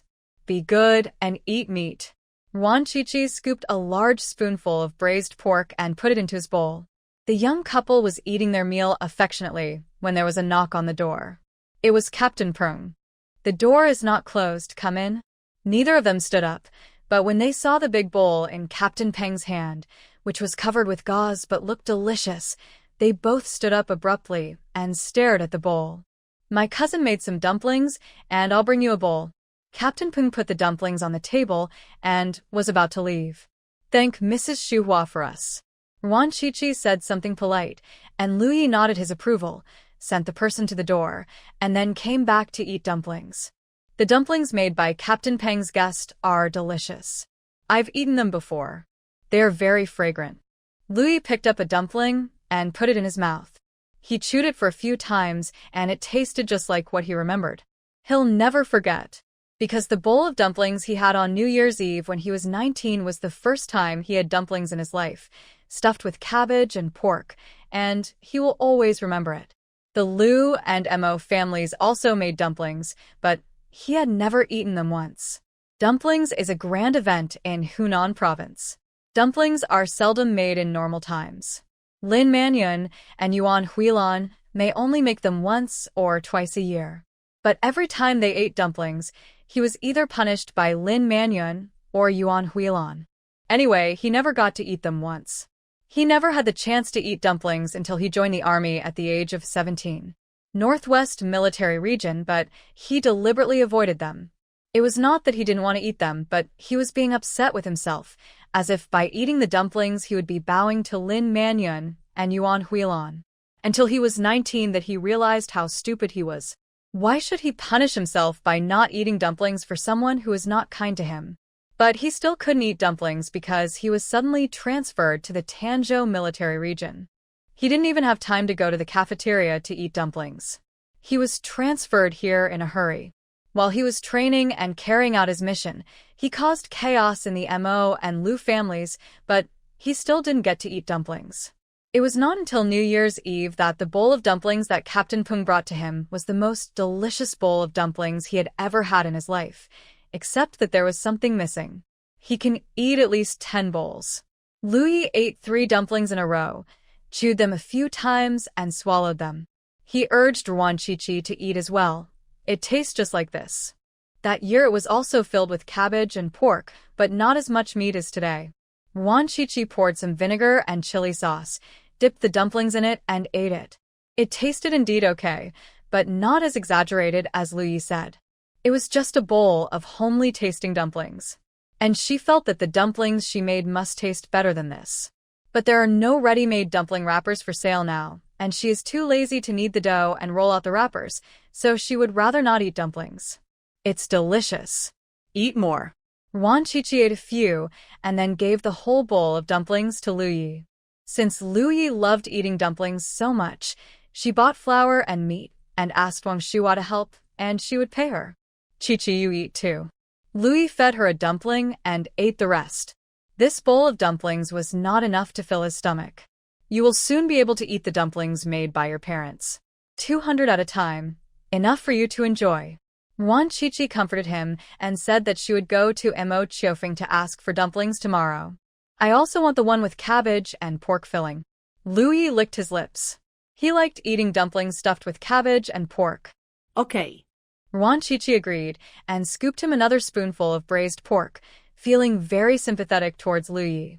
Her husband had never eaten any good food since he was a child. He regarded ordinary dumplings as delicacies. He had been thinking about them for so many years. It was all the fault of Yuan Huilan and Lu Disheng. She will have to continue making trouble in the future and cannot let these two irresponsible people have an easy time. My dears, I have been working hard on writing since I got home. Today I have written nearly 10,000 words. In consideration of my diligence, please give me a free gift, 5 stars, and a good review. Is that okay? The next morning, Wan Qiqi got up early and cooked a big pot of rice noodles for Lu Yi. She also brought some dried rice noodles from her hometown. She liked dried rice noodles because they were chewier than wet ones. Chopped green onions, a large spoonful of snow-white lard, a spoonful of soy sauce, a little salt, and MSG. Put the cooked rice noodles into a bowl. Use the leftover braised pork from last night as a topping, and fry 5 golden eggs. Add a spoonful of fried pork with chopped sour beans and a spoonful of fried peanuts. When eating, pick it up with chopsticks and mix it well. You will have a bowl of soup noodles with good color, aroma, and taste. My favorite at school is how Wan Qiqi's family cooks noodles. If bone soup or chicken soup is used, it will be even more delicious. Tasty. Lu Yi took a big bite and praised it highly. When he was in Ranjiawan, he especially loved eating noodle soup and would eat a big bowl of it every morning. After breakfast, the two went their separate ways. Lu Yi went to inquire about Lin Manyun's parents' family, while Wan Qiqi went to Mo Chiofeng to ask for dumplings. She went straight to the office, the door was ajar, knocked, and went in. Uncle Mo, I have good news for you. Zhang Weihong has proposed breaking up. Her attitude is very firm. There is absolutely no possibility of getting back together. Soon as Wan Qiqi entered the door, she told the good news with a smile. Yesterday, she had dinner with Zhang Weihong and talked a lot. Zhang Weihong said that Mo Songrong was pestering her and wanted to rekindle their old relationship. She even implied that she was too ignorant of herself. I know exactly what he meant. He is 5 years younger than me, good-looking, capable, and from a good family. He is also a young man. As an old woman who is married for the second time and ugly, I should accommodate him, even if I have to be a widow. Humph, it's a good thing that I broke up with him. Otherwise, it would be even more troublesome to get divorced after marriage. He is really petty and narrow-minded. Zhang Weihong was very grateful to Wan Qiqi. Otherwise, she would have really married Emo Tsongrong and found out after marriage that this man was narrow-minded and would have had to divorce him in a high-profile manner, which would have been so annoying. Where does he get his confidence from? He wants to build a 100-foot-tall building with a 3-inch nail? He really has no self-awareness. Wan Qiqi cursed very harshly, asking Emo Tsongrong to bully her man when they were children. In the future, she will spare no effort to create trouble for Emo Tsongrong. She will destroy whatever he wants. In any case, she will not let this man live comfortably. Zhang Weihong almost spit out a mouthful of tea and quickly covered it with a handkerchief. She looked at Wan Qiqi with even more admiration.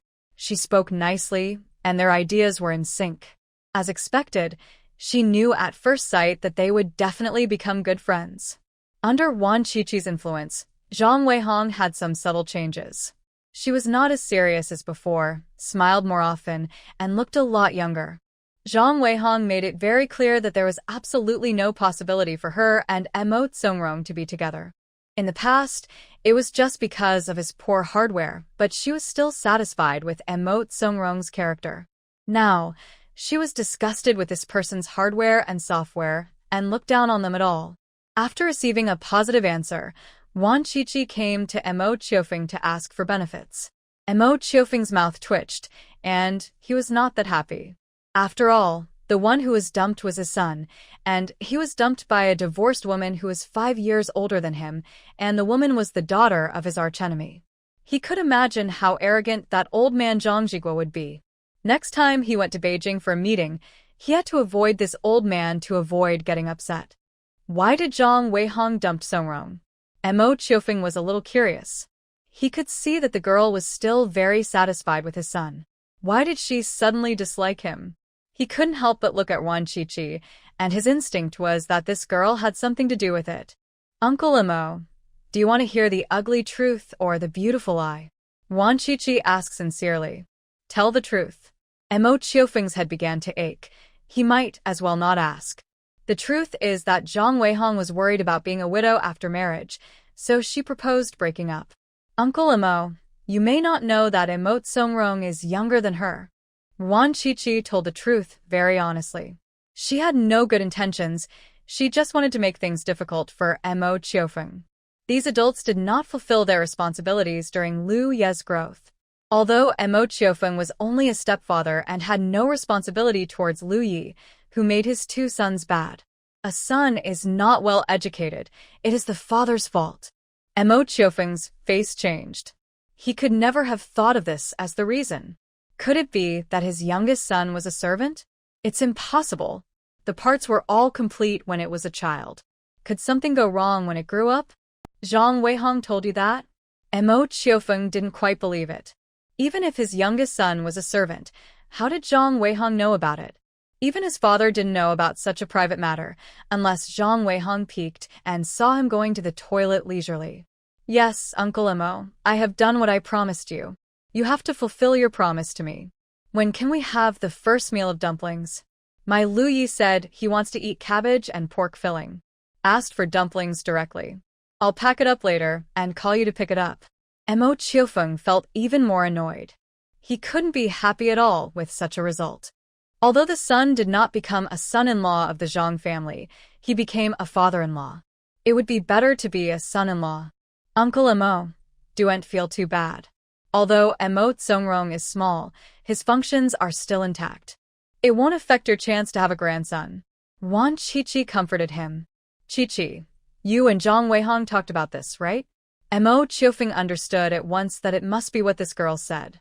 Yes, you don't want Emo Tsongrong to be a live-in son-in-law, and he is determined to be a live-in son-in-law, so he can only start with Zhang Weihong. I thought about it for a long time before I came up with such a brilliant idea. Uncle Emo, I am smart, right? Wan Qiqi was very proud.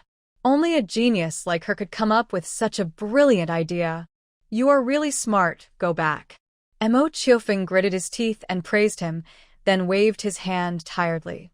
He didn't want to talk to this crazy girl at all now. He was too tired. Uncle Mo, make the dumplings quickly, Lu Yi is waiting. He has never eaten dumplings since he was a child. There is no dumplings at his stepmother's place. Every time your cousin makes dumplings, he only gives them to Emote Songrong and his brother. Lu Yi can't have any. He is even punished by your cousin to stand. Emote Songrong is very bad. He always deliberately eats in front of Lu Yi. Alas, my Lu Yi is so pitiful. His father doesn't love him, and his mother doesn't love him. He can't even eat dumplings. The north wind is blowing, and the snowflakes are floating. The snowflakes are floating. Wan Chichi complained without caring about other people's lives and even sang, White-haired girl. The song was sad and plaintive. After she finished, she said to Mo Chiofeng, once, Lu Yi was punished by her cousin to stand outside. It was the coldest time of the year. The north wind was blowing and heavy snow was falling. It was freezing cold outside. Your cousin and Emote Songrong were eating dumplings stuffed with pork and cabbage in the warm house, while my Lu Yi was standing outside. The north wind was blowing, and the snow was falling. A child with a mother is nothing but a piece of grass. Xiao Yi told you? Montag Kifeng frowned. He really didn't know about this. He spent very little time at home, and the child was basically taken care of by Huilan. It was really too much. And there is that jerk Emote Songrong. He pretends to be very good at home, acting like a good brother who takes care of his younger brother. I didn't expect that he would behave like this behind the scenes. No wonder Mr. Lu Yi and Emote Songrong are fighting with each other. Regarding the character Lu Disheng, I have consulted a lot of information. In the minds of revolutionary predecessors like him, individuals and families are definitely ranked last, and the public and the country are the first. Think about it. If the revolutionary predecessors valued individuals and families more, how could we have the happiness we have now? It is precisely because of the predecessors who sacrificed their lives for justice that we have the happy and comfortable life we have now. I am not whitewashing, but telling the truth. Different times, so people's ideas are also different. Lu Disheng's ideas were actually very common in that era. Lu Yi has been left to fend for himself since he was young. He has suffered too much. No one has ever loved him, and no one has ever taught him how to be a good person. He grew up by himself and survived many dangers. He was able to grow up because of his own efforts. So he has an extreme personality, acts crazy, and still does what he wants. But whose fault is this? As adults, you always tell him to let go of the past and not to care too much. But the suffering and injuries he has suffered have left scars on him that will never heal. Why should he not care just because of a few words from you?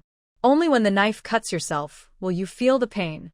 It is also said in the quotations that if you want to know the taste of a pear, you have to change the pear and taste it yourself.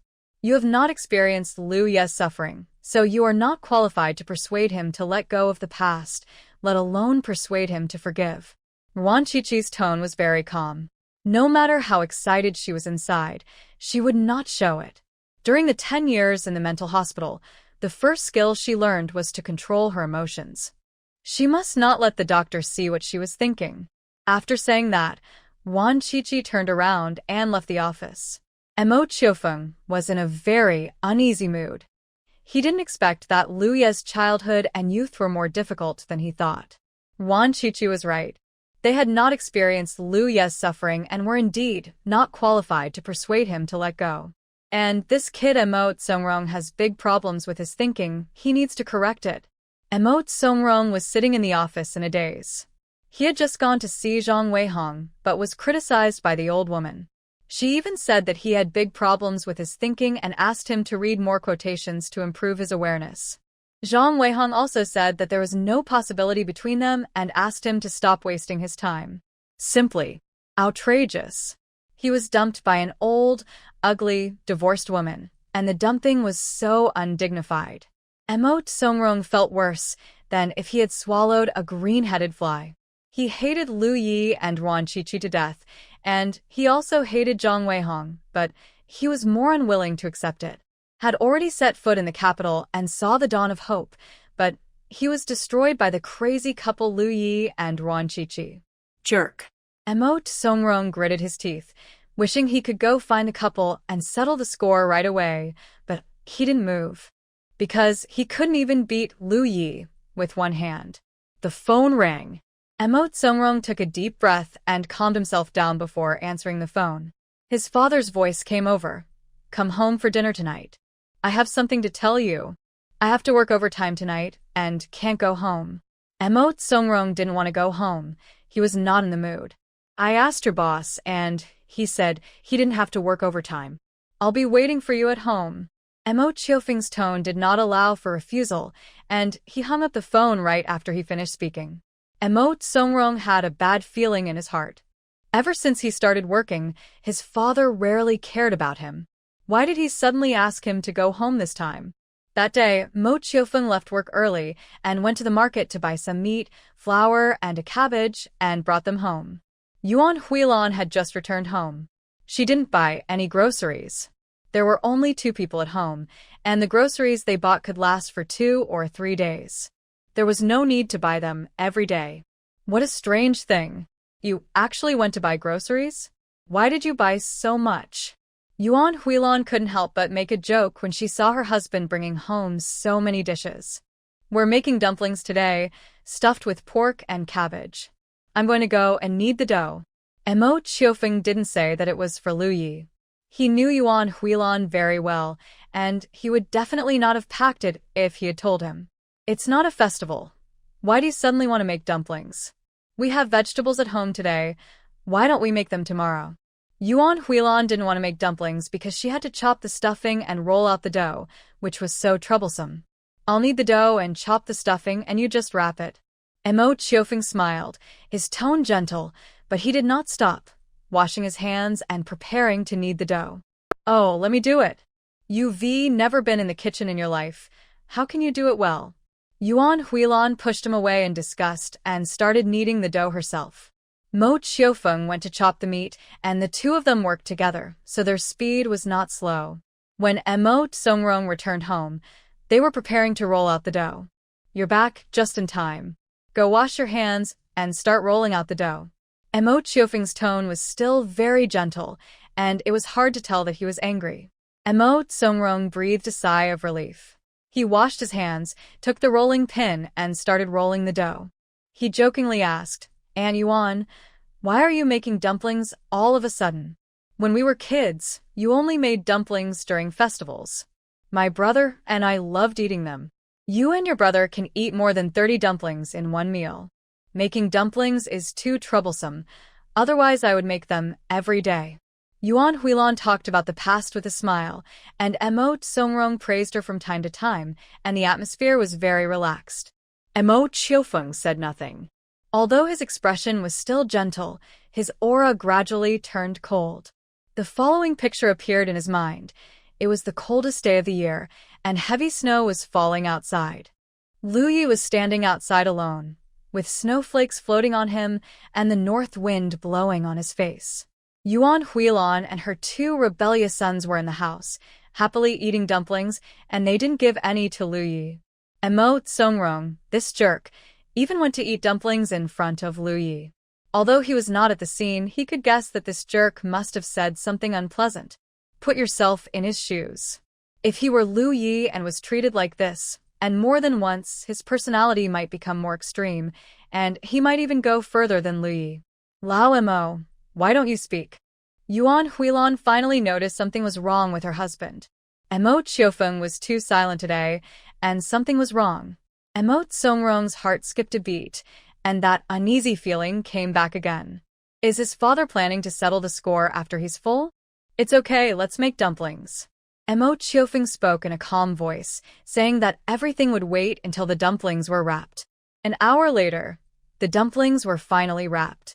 Emote Qiufeng counted them and found that there were more than 250 of them, which was enough. "These dumplings are enough for several meals. I'll go cook for today." Yuan Huilan shook her hands. She was so tired. Emote Songrong also shook his hands. He had rolled the dough and his hands were numb. "Let's cook them all." Emote Qiufeng's tone was very calm. "How can we finish all this? Lao Mo, what's wrong with you today? Are you unhappy at work? Yuan Huilan asked with concern. I'm doing fine at work, but not at home. Go cook the dumplings.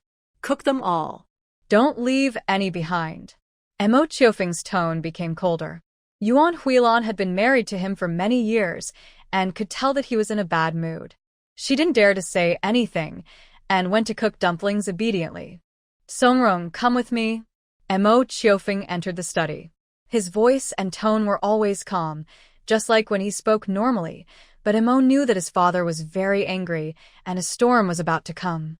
He followed behind tremblingly, and after entering the study, he stood obediently. Close the door. Mo Songrong said calmly. Mo Songrong closed the door obediently and did not dare to resist at all. Although his father is a scholar and not as good as Lu Dishing in fighting, when his father gets angry, even Lu Dishing is afraid of him. He wonders how he has offended his father? Zhang Weihong broke up with you? Mo Chiofeng asked casually. Yes, it was all Lu Yi and Ruan Qiqi's fault. They were so despicable that they actually went and told Zhang Weihong. Mo Songrong blurted out the answer in excitement, but then stopped abruptly. He was too embarrassed to talk about that shortcoming in front of his father. What did you say? Mo Chiofeng asked calmly. Anyway, I didn't say anything nice, Dad. They are so sinister. They just can't stand seeing me doing well. Don't complain calmly and angrily. This shows that the emotional foundation between you and Zhang Weihong is not solid. Otherwise, no matter what others say, it can't destroy your relationship. Mo Chiofeng's tone was cold, and his eyes were full of disappointment. The youngest son is too clever and self-righteous, thinking he is the best in the world, but in fact he is nothing. This kid has had his life too easy. If he endures more hardships and hits the wall more often, his mind will be set right. Lao Mo, calm down, it's time to eat dumplings.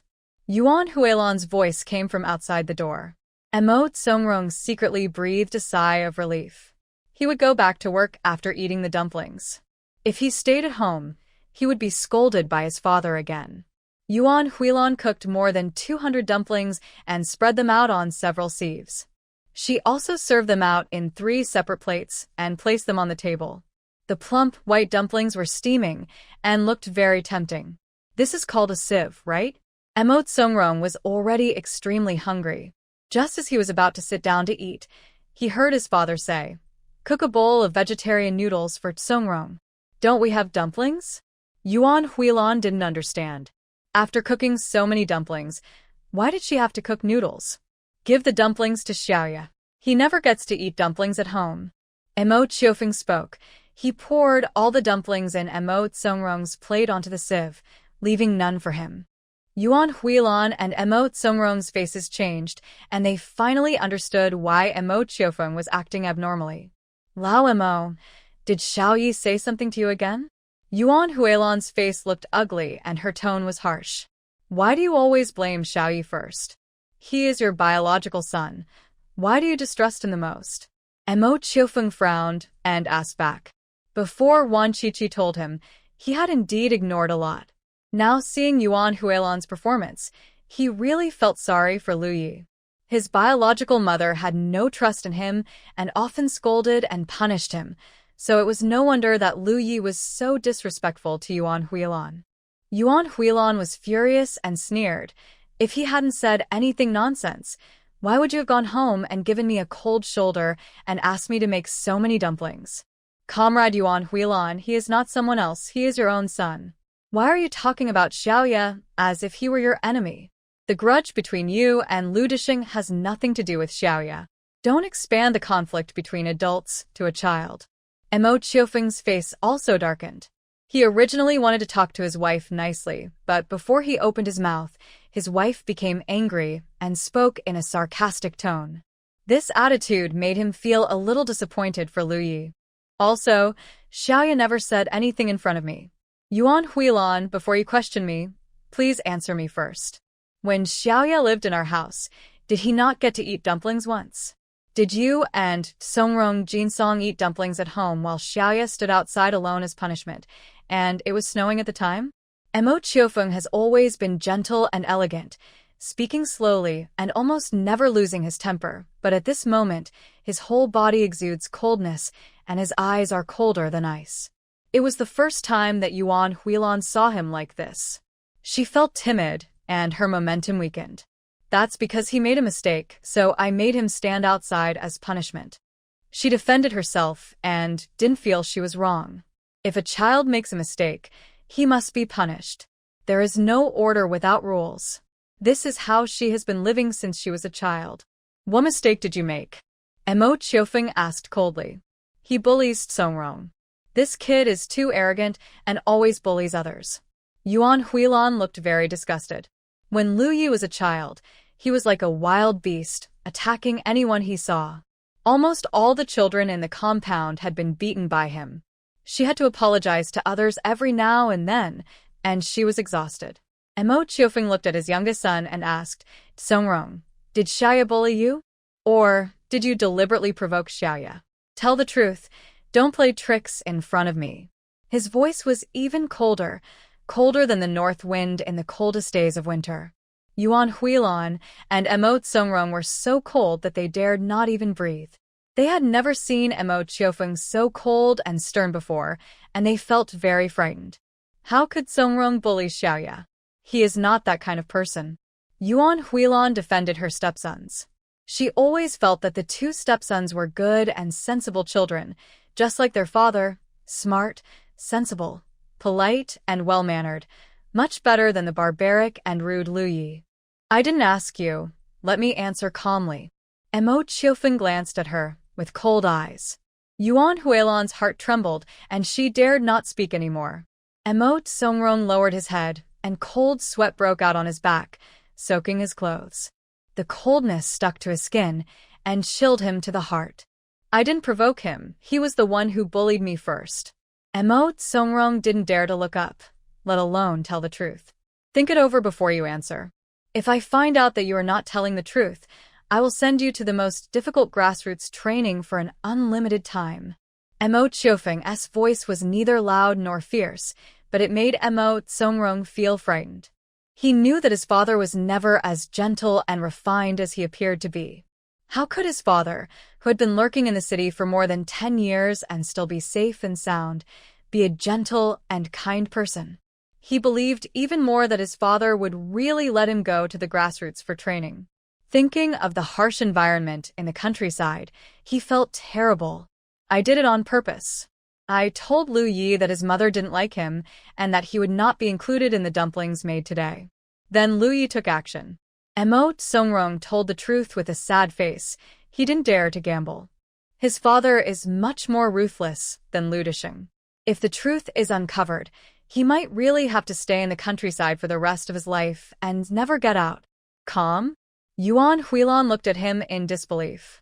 Sensible and considerate stepson be a scheming dog who seeks to sow discord? She doesn't believe it. Mo Songrong didn't dare to look at her and kept his head down. Songrong, why do you say that? Am I not good enough for you? Yuan Huilan looked at him disappointedly and felt very upset. She was sincere to her two stepsons, but what she got in return was their scheming. She felt like her sincerity had been wasted. Mo Songrong didn't say anything. No matter how he answered this question, it would be wrong. He might as well pretend to be dumb. Moreover, he felt that Yuan Huilan was so stupid and naive that she didn't care about her own son and was nice to other people's sons instead. She was extremely stupid. No matter how well Yuan Huilan does, in his heart, she is just a stepmother. He only recognizes his biological mother and will only be filial to her. Reflect on yourself when you go back. I advise you to be down to earth in everything you do. Don't always think of taking shortcuts. The end result of taking shortcuts may very well be falling into an abyss. Mo Qiufeng ordered him to leave, but his youngest son didn't realize his mistake at all, so it was useless no matter how much he said. So he planned to send this kid to the tough grassroots training. After he hit the wall a few more times, his stubborn mind would become clear.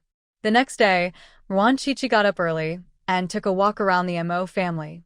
She learned what happened at the Mo family last night. During lunch, she excitedly told Lu Yi about it. Emote Songrong was scolded by your stepfather last night and left hungry. Your mother knew that her beloved stepson was a scheming dog and was sad all night. Your stepfather didn't come for her and even slept on the sofa. They won't get divorced, will they? Luya's eyes lit up. He picked up a piece of duck meat and ate it, wishing that the couple would get divorced. To be honest, he felt that Yuan Huilan was not worthy of Mo Qiufeng. Because when Mo Qiufeng was at home, he lived a better life. He could eat well and did not get punished. Moreover, whenever Mo Qiufeng came back from a business trip, he would bring him gifts, and the same was true for all three children. Even if Mo Qiufeng was pretending, Lu Yi appreciated it. Because his biological mother, Yuan Huilan, refused to even pretend. I definitely won't divorce you. Your stepfather is more cunning than honeycomb coal. Your mother's stupid brain is the best choice. Eat less. There will be dumplings for dinner. There are 200 of them. Ruan Qiqi was very sure that Mo Qiufeng would not divorce. She learned about the past of this old fox from Lu Yi. It turned out that he was an intelligence officer. He had been lurking for more than 10 years and was able to escape unscathed. If he was not cunning, he would definitely not have survived. Like Yuan Huilan is what Mo Qiufeng needs. The more clever a person is, the more they like simple things. Eat it now and digest it in the evening. This blood duck is really delicious. Qiqi, everything you cook tastes good. Lu Yi really liked today's blood duck, which went really well with rice.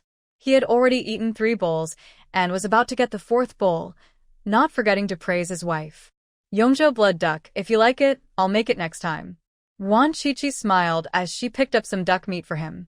Although she didn't like cooking very much, Lu Yi would praise her, which made her very happy every time. Cooking also became a very pleasant thing. Plate of blood duck. He took the initiative to wash the dishes and clean the stove. Just as I finished packing, I heard a phone call downstairs. Deputy Battalion Commander Liu, the political commissar wants to see you. It must be dumplings. Ruan Qiqi guessed. Lu Ye's eyes lit up. He wiped his hands and jumped down from the 3rd floor. A few minutes later, his voice came from downstairs. I'm going to get the dumplings. Go. Ruan Qiqi leaned on the railing and responded with a smile, watching Lu Yi swaying from side to side on his bike, as happy as a child. Her smile deepened, but she felt even more pity in her heart. Her son Lu Yi is always disobedient and unfilial.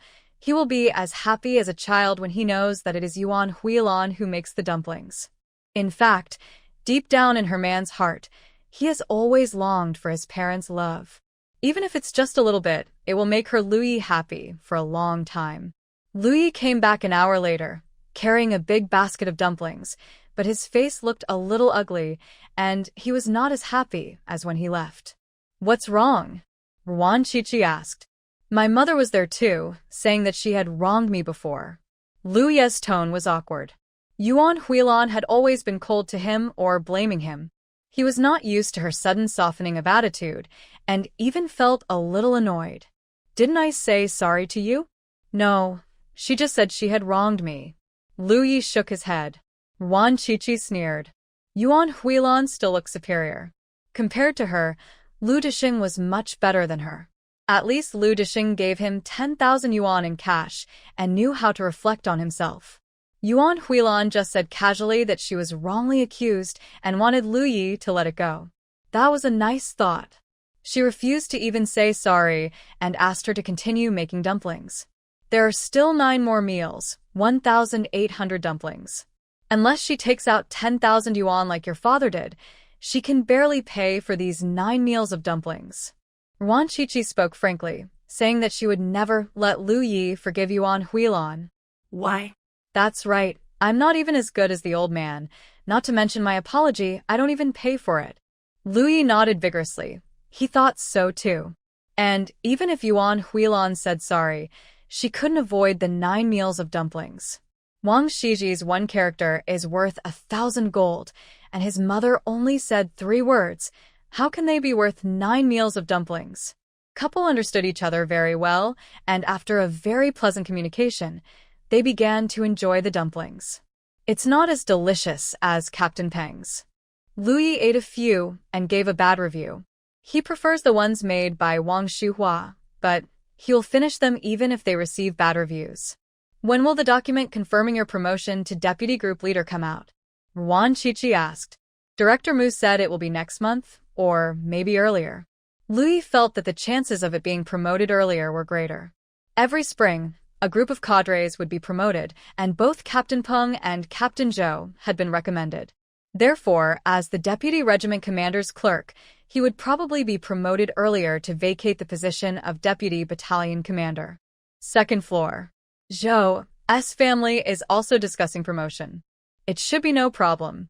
I have arranged everything. Captain Zhou said confidently. Captain Peng, is there no hope this time? Zhang Lihua had a gloating expression on her face. She had always looked down on Wang Shuhua, and recently she found out that this woman was in cahoots with Lu Yi and his wife, so she hated her even more. She wished that Captain Peng would not be promoted and would go back to his small county town as soon as possible. He has a shooty role. If he can't get promoted this time, he will have to quit his job and go home. Captain Zhou spoke with disdain. He and Captain Peng were of similar age and had similar qualifications, but his popularity and ability were not as good as Captain Peng's. However, he had a cousin who was a regiment commander in the military region, and he was able to become a company commander because of his cousin's relationship. First floor. Captain Peng and his wife were so worried that they had no appetite to eat. Captain Zhou has an uncle who is the regiment commander. I heard it from Zhang Lihua. Wang Shuhua was worried. If she fails to get promoted this time, her husband might have to retire and return to his hometown, and she and her children will still not be able to eat commercial grain. Have faith in the organization and don't let your imagination run wild. Captain Peng tried to comfort his wife verbally. He felt heavy in his heart. Don't think about it. You're just eating. I don't know who will be promoted to deputy group leader this time. Wang Shuhua picked up some food for him and changed the subject with a forced smile. I don't know. The promotion documents haven't come down yet. It's just those few people. Captain Peng sounded very envious and even had the audacity to fantasize that what if he could become the deputy regiment commander someday. Wan Qiqi reported to the winery. Lu Ye's promotion document was issued. He officially took office as deputy head of the regiment. He quickly completed the work handover and his vacation was over. On my first day at work, I received a meeting notice to discuss the promotion of Captain Peng and Captain Zhou. The meeting was chaired by the regiment political commissar and attended by a dozen regimental-level cadres, including Lu Yi. I think Captain Zhou is good. He is courageous, capable, and highly conscious. I also vote for Captain Zhou. 5 or 6 people in a row chose Captain Zhou, and only 2 chose Captain Peng. Lu Yi didn't say a word and just sat there with his legs crossed. Deputy Commander Lu, what do you say? Asked the regiment political commissar. Captain Zhou can't even manage his own guests. How can he lead a battalion of soldiers? Captain Peng is very good, I choose him. When Lu Yi mentioned Captain Zhou, he sneered with a look of disdain, but when he mentioned Captain Peng, his tone was full of appreciation. Everyone was secretly complaining. Everyone knew that Diangong Lu had caused a big commotion in the family building a while ago, and Captain Zhou and his wife were the biggest victims. Now, everyone, please express your opinions. Raise your hands if you vote for Captain Zhou. As soon as the regiment political commissar finished speaking, 7 or 8 people raised their hands. Lu Yi suddenly stood up, leaned over to the deputy political commissar on his left, and whispered, Does your cousin know that you have 100 yuan of private money hidden in your shoe cabinet? The deputy political commissar's expression changed slightly, and his raised hand slowly fell down. Lu Yi whispered to a deputy head on the right, Does your cousin know that you arranged a job for your old lover? A certain deputy group leader also quietly put down his hand. Does Deputy Head Lu know that you and his cousin were in a relationship before? You named your child Si Nan. Did your cousin know that your old lover's name has the word Nan in it? Lu Yi whispered to several people in succession, and the whole place was silent.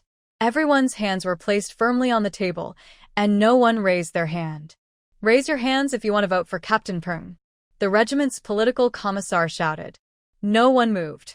Lu Yi raised his hand high, and coughed heavily. He swept his sharp eyes around. Everyone was startled and hurriedly raised their hands, raising them very high. Today is still the fourth update, a little late, dears. The author is asking for 5-star praise and free gifts again. Don't be annoyed, because these are the author's motivation to write. Good night. Downstairs in the family building during the day, and there are especially many people today. Wang Shuhua and Shang Lihua are both there, but Shang Lihua is in high spirits, while Wang Shuhua is worried. She was absent-minded when sewing shoe soles, and her fingers were bleeding. Shuhua, your husband Ping should be able to get promoted this time, right? Lu Danny asked with concern. It depends on the organization's arrangements. Wang Shuhua forced a smile, feeling very bitter in her heart. She had a bad feeling that there was a good chance her husband wouldn't have a chance this time. Mr. Peng has enough ability and experience. There will be no problem. Just relax. Lu Danny comforted her. Snort. Shang Lihua snorted heavily, looking very disdainful. She was dressed particularly formally today. Her khaki linen suit was newly made, her leather shoes were also newly bought, and her hair was carefully braided into pigtails. Among the other military wives, she looked particularly beautiful and flamboyant. Seeing her like a demon, Lu Danny felt uncomfortable and yelled, "You're itching for trouble. Didn't you beat her enough last time?"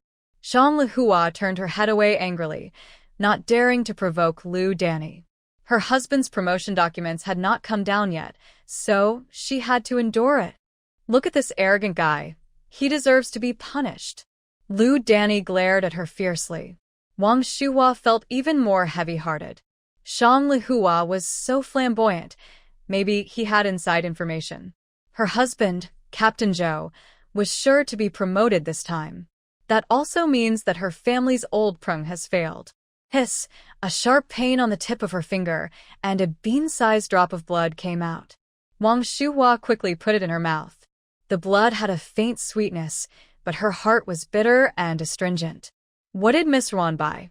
A lot of stuff? Lu Danny greeted with a smile, and it was Ruan Chi-Chi who came towards her, both hands full. I sent a package from my hometown and I bought some vegetables while I was there.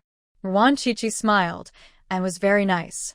The rice noodles at home were almost finished, so she called the commune and asked someone to pass a message to Ruan Shuangjiang, asking them to send a lot of rice noodles. A few days ago, Lu Yi inadvertently mentioned a food. When he was on a mission in Hangzhou, he happened to encounter a family holding a banquet. He ate that delicacy at the banquet, and he still can't forget it until now. As soon as Ruan Chi-Chi heard it, she knew it must be Hangzhou's famous dish, Tatuan, which is also a main dish at banquets and is a bit troublesome to make. But since her Lu Yi wants to eat it, she must satisfy him. Ruan Chi-Chi smiled at Wang Shuhua and was about to go upstairs when she heard the woman next to Shang Lihua flattering him in a low voice. Your Captain Zhou will definitely be the deputy battalion commander this time. Please take care of my old Xia in the future. Don't worry, we are from the same hometown. Shang Lihua was full of confidence, looking as frivolous as if she had already become the wife of the deputy battalion commander. Her man is lazy and stupid. No one would be promoted. You are flattering the wrong person. It's useless to flatter her. Ruan Chi-Chi had already taken a few steps, but then stepped back, walked up to the flattering woman, and kindly reminded her. Shang Lihua stood up angrily and cursed. Ruan Chi-Chi, are you crazy? My man's promotion is the organization's business. It has nothing to do with you. Who are you to make decisions? I'm crazy. Why can't I make comments? I want to make a prediction. Ruan Chi-Chi rolled her eyes and said sarcastically, your man just can't get promoted. He will never get promoted in this lifetime. Just wait until you go home and farm. Shang Lihua was so angry that her face turned blue. What she hated most was farming. She had finally joined the army and she would never go back to the countryside to farm again, even if she was beaten to death. Darn Ruan Chi-Chi. Why doesn't God strike her to death? Ruan Chi-Chi raised her delicate and beautiful chin, pressed her nose against her, snorted heavily, then turned and went upstairs. The group of women behind him were silent. The air was unspeakably quiet, with only Shang Lihua's heavy breathing and the clattering of teeth. Who has always been a linear thinker, suddenly had an epiphany and her mind became clear. She leaned close to Wang Shuhua's ear and said happily, "Your old Peng is definitely safe this time." Wang Shuhua still couldn't believe it. "You're stupid. Who is Wan Qiqi's father-in-law?" Just think about it. Lu Danny reminded in a low voice and winked. Wan Qiqi is Commander Lu's daughter-in-law. Whether she is promoted or not is up to her. Shang Lihua, this idiot, offended Wan Qiqi. It would be strange if her man could be promoted. Wang Shuhua's eyes lit up and her whole body glowed.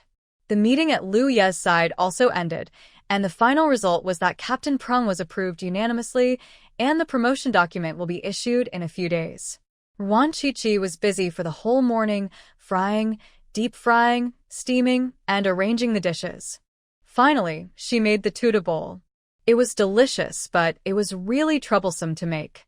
She simply made more than 10 bowls at a time, stored them in the space, and could just steam them when she wanted to eat them.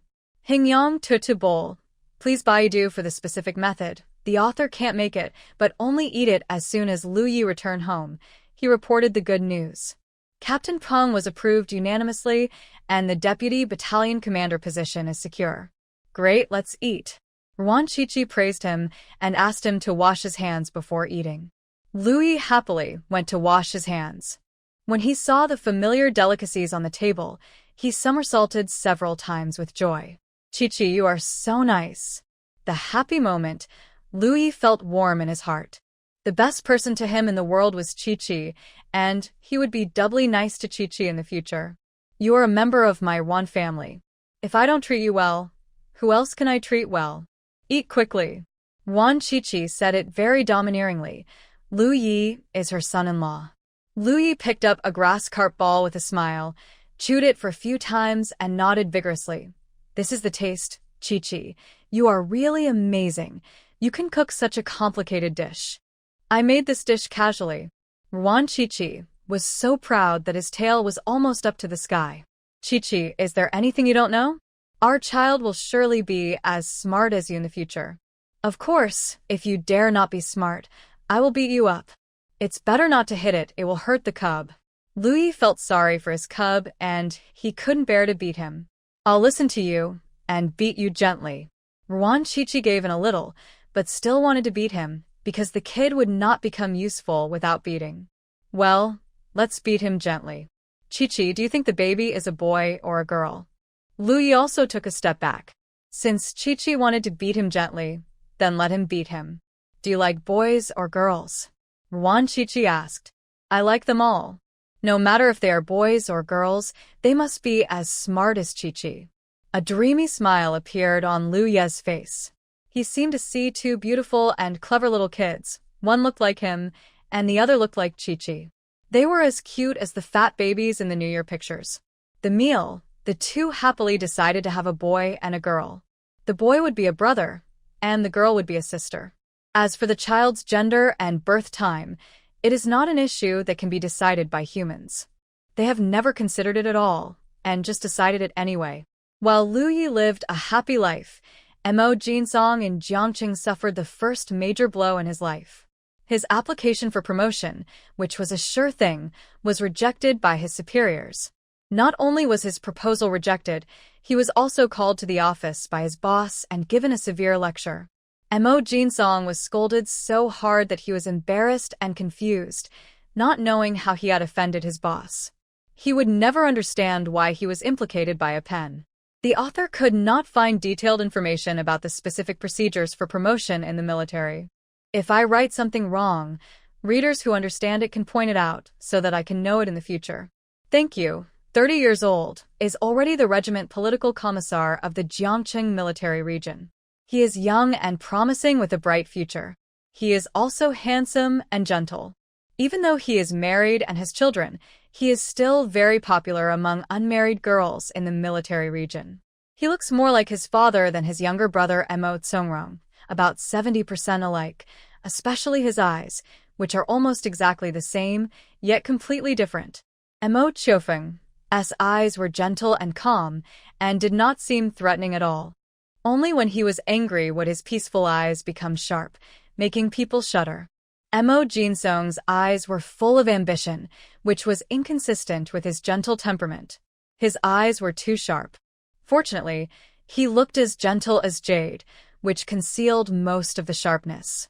Furthermore, Mo Jinsong often has a smile on his face and speaks humorously, giving people an approachable feeling, so he is very popular in the army and his work is done very well. He became the regiment political commissar at a young age. Mo Jinsong has a grand plan. He wants to be promoted to division political commissar before he turns 35. He has been working towards this goal over the years.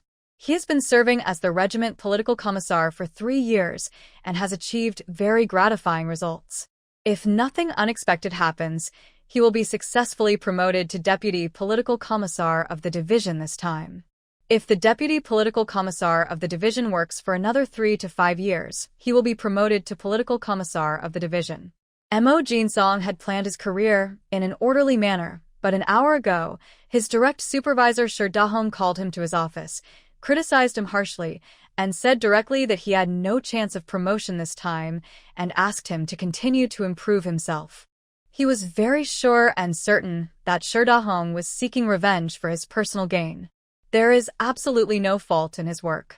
If he is not qualified for promotion, then no one in the entire military region is qualified. But he couldn't figure out when he had offended Shi Dahong. Mo Jinsong was not angry. Being angry would only waste time and would not solve the problem. This was what his father taught him and his brothers since they were young. Getting angry is something only weak people do. Strong people only need to solve problems. He always remembered what his father said and did the same thing. So, he went back to the office and thought for a quarter of an hour, then decided to call his younger brother Mo Tsongrong to find out about the situation in Tianzhou. It was impossible for him to offend Shi Dahong, so there was only one possibility. That was his father. Hello, I'm Montag Kongrong. Mo Tsongrong's voice on the phone was hoarse, unlike his usual high spirits, and sounded a little decadent. Why are you so listless? Are you sick? Mo Jinsong asked with concern. I'm not sick, I just didn't sleep well last night. Brother, I was just about to call you. Dad might send me to a difficult grassroots position. Mo Tsongrong has been living in fear these days, always feeling that his father will not let him go so easily. Maybe one day he will receive a transfer notice and be sent to the grassroots level where no one does anything. What did you do wrong? Mo Jinsong heard it. He knew that his brother had made a serious mistake, otherwise his father would not have been so cruel. It's all Lu Yi and his cousin's fault, brother. You don't know how vicious they are. Mo Tsongrong was filled with rage and started to complain on the phone, telling him all about the bad things that had happened to him, including being dumped by the old woman and being scolded by his father. Lu Yi is too petty. After so many years, he actually complained and caused my dad to scold me. Brother, can you help me ask for mercy for my dad, okay? Mo begged in a calm tone. Mo Jinsong on the other end of the phone held the microphone in one hand and used the other hand to write down keywords on paper to sort out the things that Mo Tsongrong had said. Did something happen to the Lu family? Mo Jinsong was very interested in Wan Qiqi, who appeared many times in his brother's words. After Lu Yi married this woman, it was as if he had grown a brain, becoming even more powerful and accomplishing many great things. Obviously, Wan Qiqi was the key. And Wan Qiqi cares a lot about Lu Yi. Lu Yi had only lived in his house for half a year, yet Wan Qiqi hadn't let his stupid brother go, not to mention Lin Manyun and Lu Chunchao, who had been abusing and bullying Lu Yi for a long time. Something must have happened in the Lu family. Brother, you are amazing. Lu Chuancao's family has been arrested. I asked around, and Uncle Lu has said they will be severely punished. This family will most likely be shot.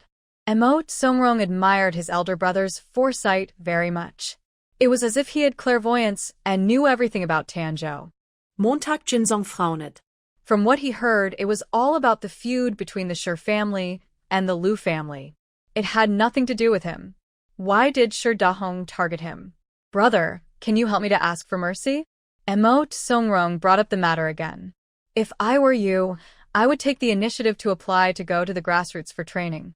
You can choose a place with good conditions. Mo Jinsong, did not agree to plead for mercy.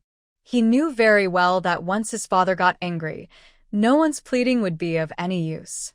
I don't want to go to the grassroots. I'm doing well in the factory. Why should I go to the grassroots and suffer? Besides, it's all childhood things. What's the point of settling the score now? Emote Songrong felt more and more aggrieved the more he spoke. More than 10 years had passed, and he was still settling scores after the event. This jerk Lu Yi was too sinister. It's never too late for a gentleman to take revenge. We did bully Lu Yi when we were young. Now that he's strong, it's only natural for him to come and take revenge. Mo Jinsong's tone was very calm. His younger brother was too stupid, and he still hadn't realized the truth. If Lu Yi achieves nothing, no one will listen even if he complains every day. But Lu Yi is powerful now, and his words carry a lot of weight, so complaining will naturally be useful.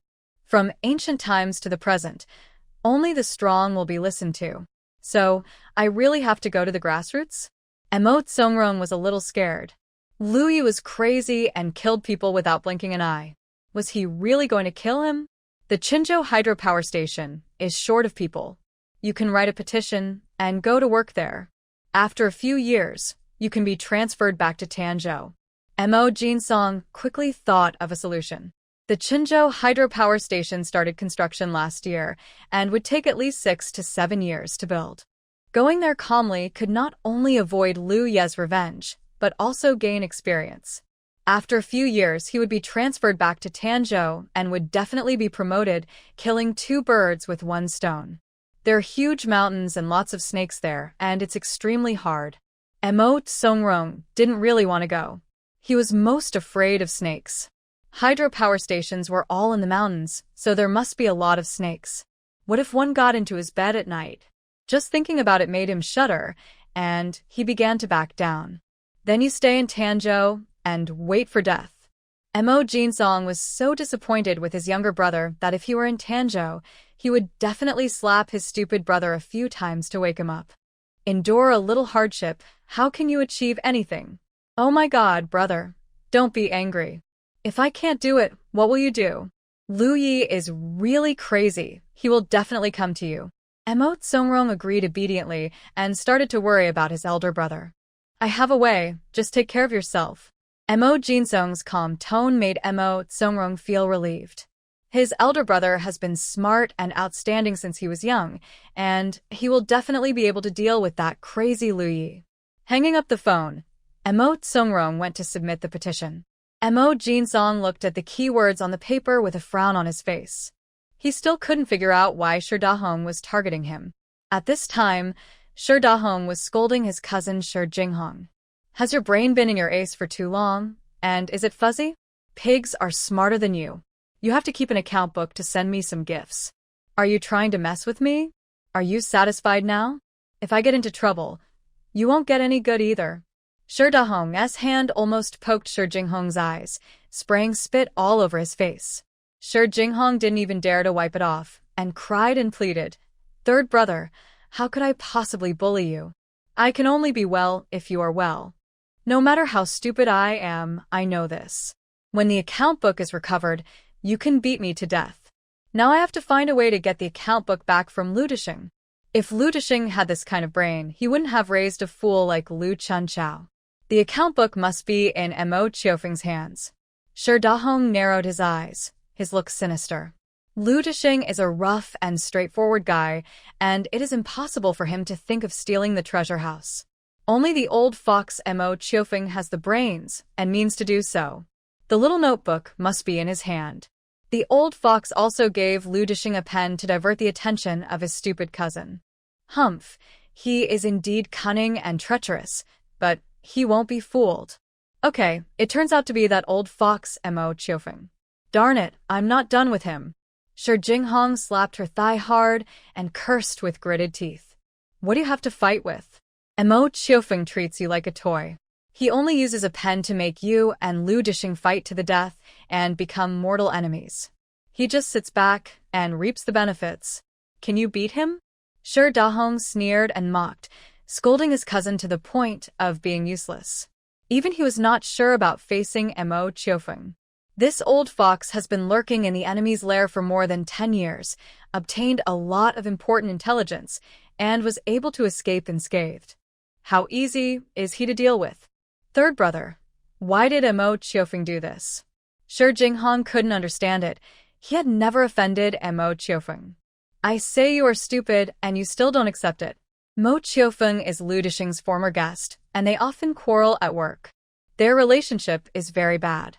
You have been in Tanzhou for so many years and you don't even know this. Tell me, are you stupid or not? Shi Dahong started cursing again and sprayed Shi Jinghong's face with saliva that smelled of chopped green onions. Because of the scallion pancakes he had in the morning. After he finished scolding, Shi Jinghong dared to wipe her face with her sleeve, gritting her teeth and saying, Third brother, Mo Chiofeng hurt Xiao Jun like that. I hate him so much. I must avenge him. Xiao Jun's revenge must be taken, but don't rush it.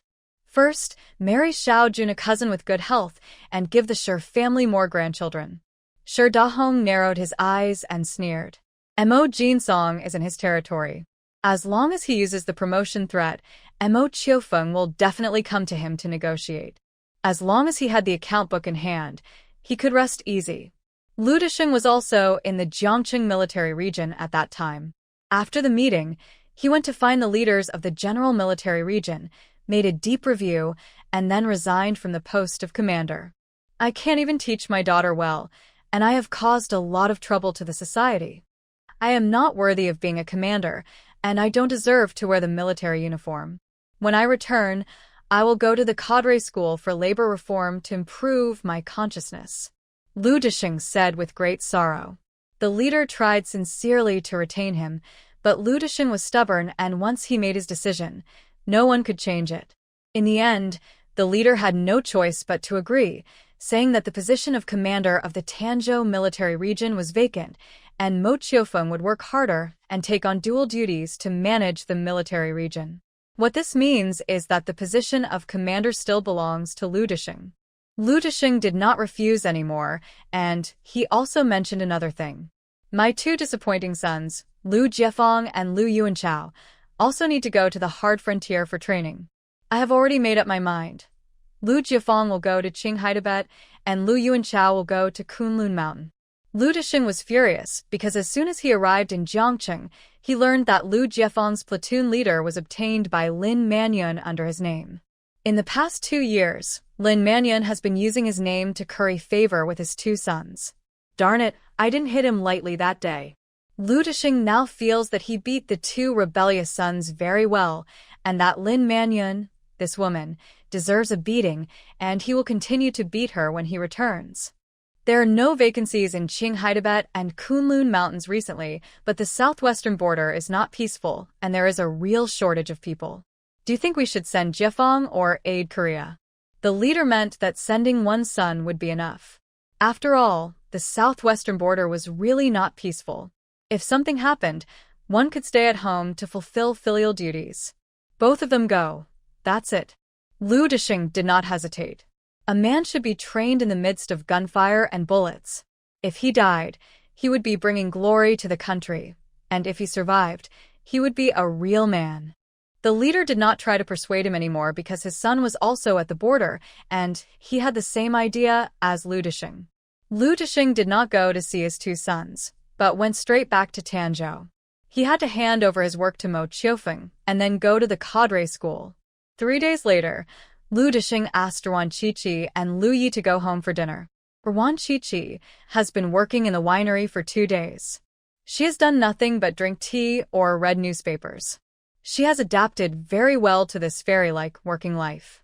Your father is probably going to be sent to a cadre school. On the way, Ruan Qiqi told Lu Yi her guess. Will Lin Manyun go? Lu Yi really hopes that his stepmother will go to the cadre school and suffer with the old man. She definitely doesn't want to go, and your father won't ask her to go, but we can use moral coercion to force her to go. Ruan Qiqi raised the corners of her lips. Her smile was sweet, but also a little naughty. Lu Ye's eyes lit up and he nodded. Soon he and Qiqi would work together to force Lin Manyun to go. Lin Manyun carefully prepared a large table of dishes today. She is from Luoyang, where the most famous dish is steamed dishes. In order to please Lu Disheng, she tried her best, and all of them were hardcore dishes. Steamed chicken with vinegar, double steamed cured meat, steamed spare ribs with fermented black beans, fish head with chopped pepper, braised pork with preserved vegetables, etc. Steamed chicken with vinegar. Lin Mannion started preparing in the morning and was busy all day, feeling exhausted with back and waist aches, all for the sake of getting back the remaining 16,000 yuan, otherwise she would not have bothered to do so. As soon as Lu Yi and Wan Qiqi entered the yard, they smelled the tempting fragrance, and they both swallowed their saliva at the same time. After entering the room, seeing the sumptuous dishes on the table, Lu Yi couldn't help but yelled, "What a strange thing! There are so many dishes for a festival like this. Is this the last meal for execution? Our father is in good health and will surely live a long life. Your stepmother is as strong as a sow. Could it be that this is Lu Chuansao's last meal?" Wan Qiqi analyzed the situation very seriously and came to the conclusion that it was about time to shoot Lu Chunchao. Lu Disheng's face suddenly turned dark. He was originally pleased that these two rebellious sons had become much more sensible. Humph, they were no longer sensible. They had clearly become even more rebellious. He also figured out one thing: these two unfilial sons must have been acting in the past few days. Now that they have pocketed the 10,000 yuan, they will not act with him anymore. Darn it! Have a meal. Lu Disheng glared fiercely and was too lazy to curse because it was useless and would only make him angry to death. Lu Yi actively went to the kitchen and brought out 2 bowls of rice. Lu Disheng felt relieved again, thinking that it was rice for him, and reached out to take it. "Let your little wife serve." Lu Yi turned a corner and passed the rice past him and handed it to Wan Qiqi. Lu Disheng's face turned even darker, but he gritted his teeth and still didn't curse. He will be going to the cadre school in a few days, and he doesn't want to quarrel during this meal, so he endures it. Lin Mannion diligently served him a bowl of rice and picked up some dishes for him, but she didn't eat a single bite herself. She served him more attentively than even the servants. Lu Yi and Wan Qiqi worked hard and devoured all the dishes in no time. To be honest, although Lin Mannion was not a good person, the dishes she cooked were really good and delicious. "Dad, why did you ask us to come back today? Is there something wrong?" Wan Qiqi had eaten and drunk her fill. She began to ask about the main business. Lin Mannion's heartbeat also quickened. She guessed it must be about the money. At least he could return her 15,000, right? Lu Disheng spoke up. "I am no longer the commander. I will have to go to the cadre school for labor reform in a few days. I asked you to come here to remind you not to cause trouble." Snap! A crisp sound of porcelain cracking was heard. Lin Mannion was so excited that she dropped the bowl, and the broken porcelain pieces shattered into pieces. The expression on her face also shattered into pieces, and she became panic-stricken.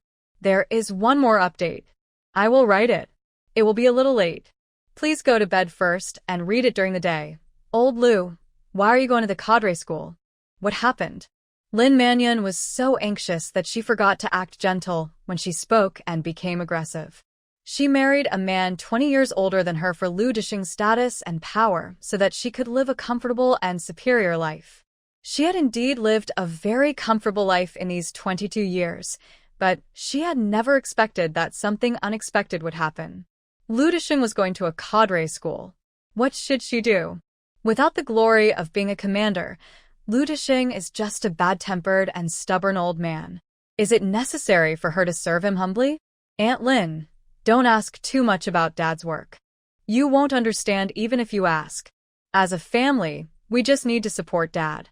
Wan Qiqi spoke up and said to Lu Disheng very sincerely, "Dad, don't worry about going to the cadre school. I will definitely keep an eye on Lu Yi and make sure he doesn't make any trouble." Lu Disheng was not comforted. He had seen through this girl. In the past, the rebellious son could only cause a small mess at most, but since he met this crazy girl, he can make the whole thing a mess. Letting this crazy girl keep an eye on the rebellious son is like a bandit keeping an eye on a robber. What good can it do? But he was still a little relieved. At least this crazy girl Wan Chichi was very sensible about major issues, unlike Lin Mannion, who was flustered and couldn't keep her composure at all. Old Lu, did you make a mistake? Lin Mannion, who was ignored by everyone, became more and more panicked. Her voice became shrill, and sweat broke out on the tip of her nose. Lu Dishing frowned, not happy with her reaction, and scolded. Why are you yelling? You are old, but you are not as calm as a girl like Chi-Chi. Of course she can keep calm. It's not her husband who is going to the cadre school. Old Lu, how could you make a mistake? What would I do if you went to the cadre school? Lin Mannion was no longer as respectful to him as before, and even interrupted him and questioned him in a sharp voice. Lu Dishing felt very uncomfortable, but he had not noticed the change in Lin Mannion's mind. He just felt that she was too impatient. He had originally planned to tell Lu Jiefang's brother to go to the border, but he changed his mind.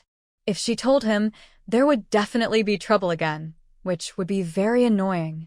After liberation and Aid Korea went to the border, Lin Mannion would naturally know. Aunt Lin, Dad has his reasons for going to the cadre school, and since he's going to work there, you should go with him. Dad's not young anymore, so you can let him go alone?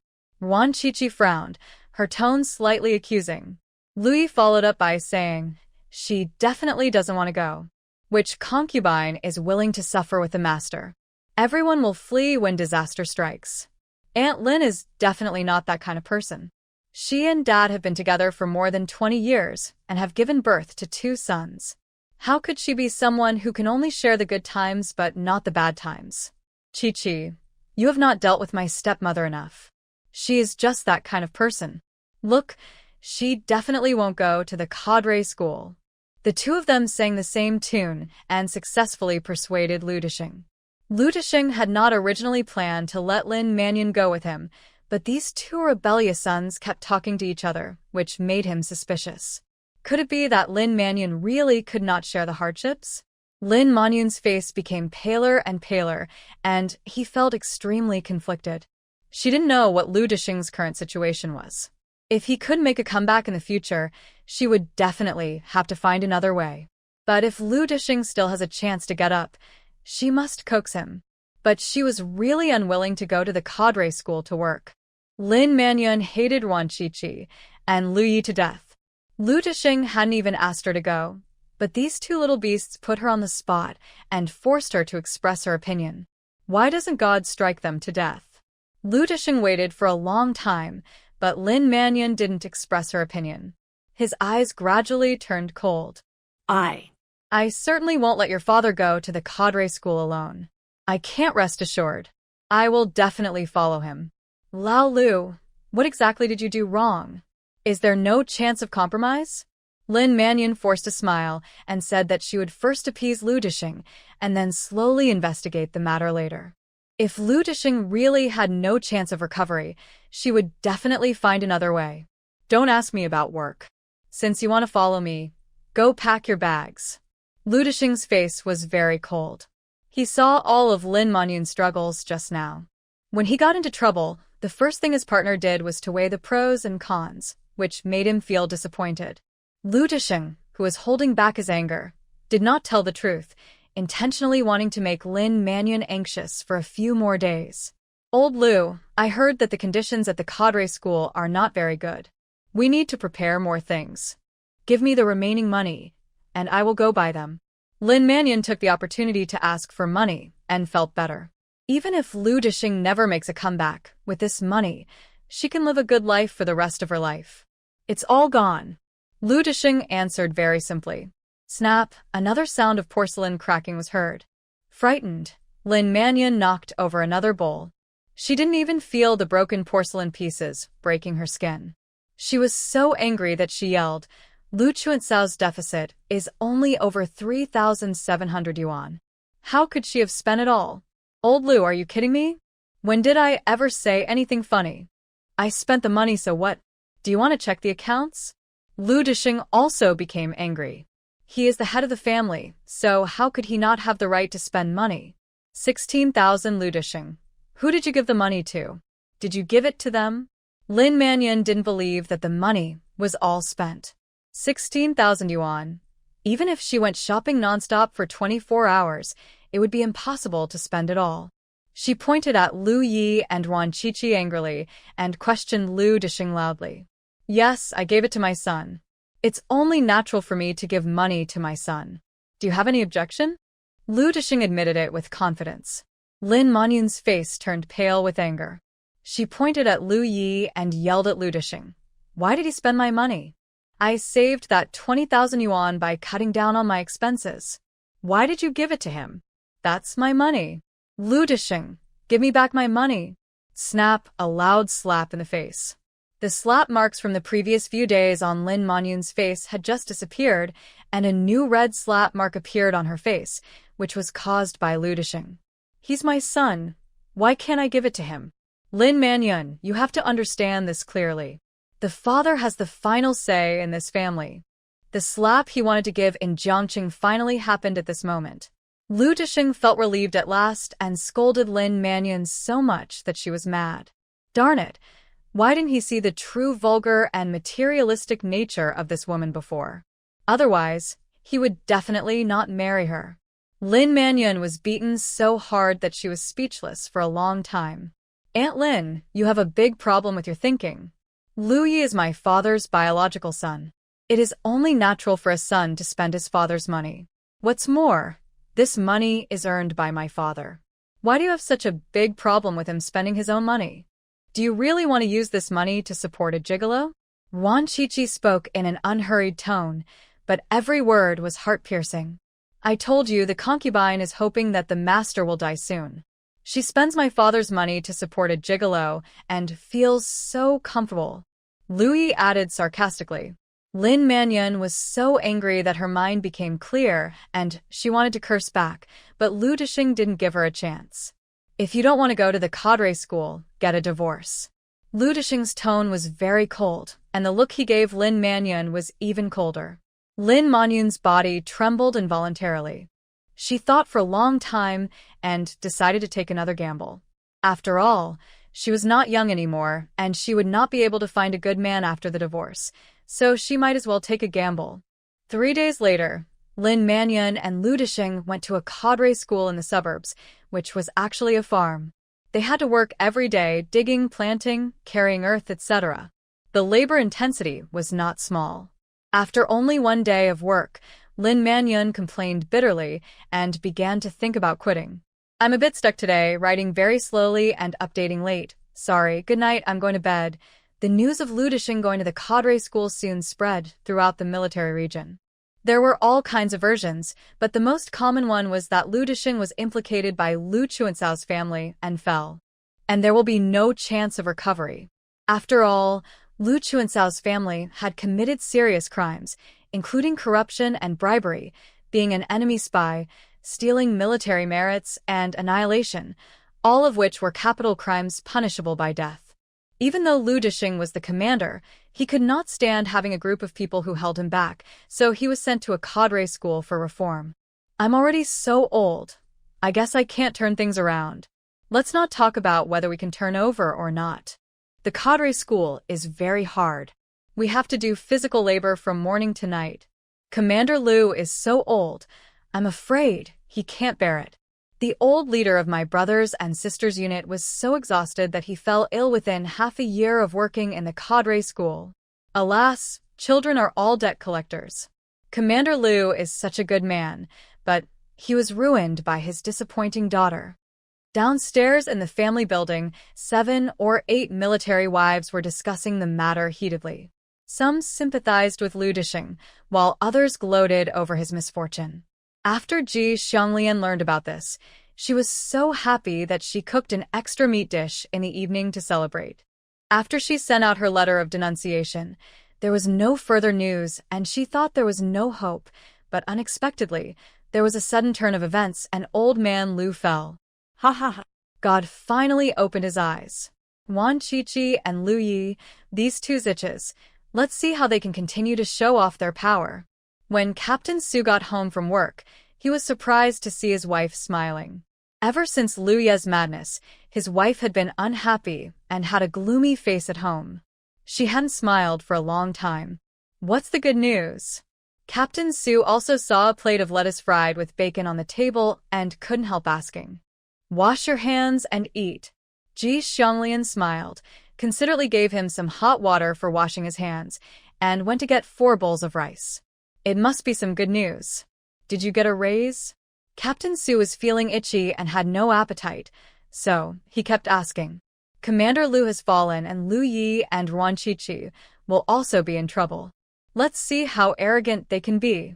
Ji Xianglian picked up a piece of meat for her husband and then for her 2 children, with an obvious smile of gloating on her face. Captain Su's face turned cold. He put down his bowl and chopsticks heavily and scolded. Commander Lu is a good leader. He was implicated. After the investigation is clear, he will definitely return to the military region. What do you mean by making it like Chinese New Year? Although he disliked the Lu and Yi couple, it did not affect his respect for Commander Lu. The smile on his wife's face was too dazzling. Ji Xianglian's expression froze for a moment. Her smile also stopped abruptly. She looked at her husband in shock, not being able to react for a moment. Public affairs are public affairs. Private affairs are private affairs. The conflict between our family and Lu Yi has nothing to do with Commander Lu, and we owe Commander Lu a favor. When you gave birth to the eldest child, my father happened to be ill, and the family was in financial difficulty. You couldn't even afford eggs. When Commander Lu found out, he gave me 20 yuan, and the family got through the difficult time. Now Commander Lu is in trouble, and you are frying meat to celebrate. Where is your conscience? Have you let a dog eat it? Captain Su cursed harshly and looked at his wife with disappointment, even feeling a little strange. Has always been considerate and sensible, turned out to be an ungrateful person. I don't know about this. I was just mad at Lu Yi. Old Su, I know I was wrong. Calm down. Ji Xianglian quickly adjusted her mood. She was flexible and admitted her mistake immediately, keeping a low profile. I've told you several times. How could you forget such a great favor? There are a lot of gossips out there now, so don't get involved. Also, I'm going to visit Commander Lu at the cadre school in a couple of days, so prepare a gift. Captain Su was half believing and half doubting. His wife had always had a good memory and remembered everything before their marriage clearly. How could she have forgotten such a big thing? But he didn't think about it too much and asked Ji Xianglian to prepare a gift. Old leader, he will definitely go to visit him. Old Su, the situation is unclear right now. How about we go again after a while? Ji Xianglian was anxious. Now was a sensitive period, and everyone was waiting and watching, but this idiot and her family was rushing to take sides. He was really courting death. What's unclear about the situation? Commander Lu is upright. How could he make a mistake? He will definitely come back after he has investigated everything. It is more precious to help someone in need than to add icing on the cake. Just be prepared if I ask you to. Why are you talking so much? Captain Su gave him a severe scolding. Ji Xianglian had no choice but to agree. She hated the Lu family even more in her heart and wished that Lu Dishing would die in the cadre school. The atmosphere in the Su family was very heavy, and the atmosphere in the Zhou family on the same floor was even lower. Zhou's face was livid. He glared at Shang Lihua fiercely and cursed through gritted teeth. Why did I marry such an unlucky woman like you? Your head is full of straw. Ji Xianglian used you as a gun. You charged in the front, did all the things that offended people, and she got a promotion and a raise. She was so proud my deputy battalion commander position was lost, and the one with the surname Prung got it. Can't you learn from Wang Shuhua? She is such a good person. She managed to earn a deputy battalion commander position for her man. Darn. I really want to beat you to death. As he scolded and raised his fist. Shang Lihua was so scared that he held his head and cried for mercy. The 2 children huddled in the corner, hugging each other and crying. Compared with these 2 families, the Prung family on the first floor is much more festive. Although the promotion document had not yet been issued, Captain Peng had already learned the news, and his promotion to deputy battalion commander was a done deal. He also knew that it was because of Lu Ye's support that he was able to become the deputy battalion commander, otherwise it would have definitely been Captain Zhou. If he fails to get promoted this time, he will most likely have to retire and return to his hometown next year, and his wife and children may never be able to eat commercial grain again in their lives. Liu Yi is a great benefactor to their whole family. We must thank Deputy Regiment Commander Liu and his wife. When the meat coupons are issued, you should weigh more meat, make some dumplings and send them to Deputy Regiment Commander Liu, and also send some special foods from your hometown. Captain Zhao instructed. Isn't this too light? How about we buy some expensive gifts? Wang Shuhua felt that it was inappropriate. How could a little food express her gratitude? Mr. and Mrs. Liu Yi were the benefactors of her family. They've seen all the good things, so there's no need for them to do that. Just prepare some special food. We'll remember this kindness in our hearts and tell our children about it. We'll repay them in the future. Okay, I'll be ready. Wang Shuhua nodded in agreement. She looked around the crowded house and couldn't help laughing. After the paperwork comes down, can we get another room? Not only will you be able to get a room, but you and your children will also be able to eat commercial grain. When the time comes, I will use my connections to arrange a job for you. It's like a dream. Lao Peng, let me pinch you. Wang Shuhua pinched her husband's waist hard and heard him gasp. Then she believed it was true and laughed until tears came out. Finally waited for this day. The next day, a different scene appeared downstairs in the family building. Those who once flattered Shang Lihua turned around and flattered Wang Shuhua. Wang Shuhua didn't want to cause trouble for her husband, so she simply hid in the house and tried to avoid him. Another person who also refused to see anyone was Shang Lihua. Her husband had beaten her so badly that she didn't even dare to go out to buy vegetables for fear of being laughed at. During this period, the people who were talked about the most in the family building were Wang Shuhua and Wan Qiqi. People praised Wang Shuhua, while people watched and gloated over Wan Qiqi's misfortune. However, no one dared to provoke her. Wan Qiqi was not affected at all. She still went to work and came home every day, drinking tea and reading newspapers. Her working life was so comfortable that she could work like this for 100 years. But in the past 2 days, Wan Qiqi's mood at work was affected because she found that her boiled water had been poured out, causing her 8 cups of tea a day to be reduced to 4 cups. She was very unhappy. Some readers asked why there were no brigades. The author checked and found that the army abolished the brigade system after liberation, and it was not restored until the 1990s.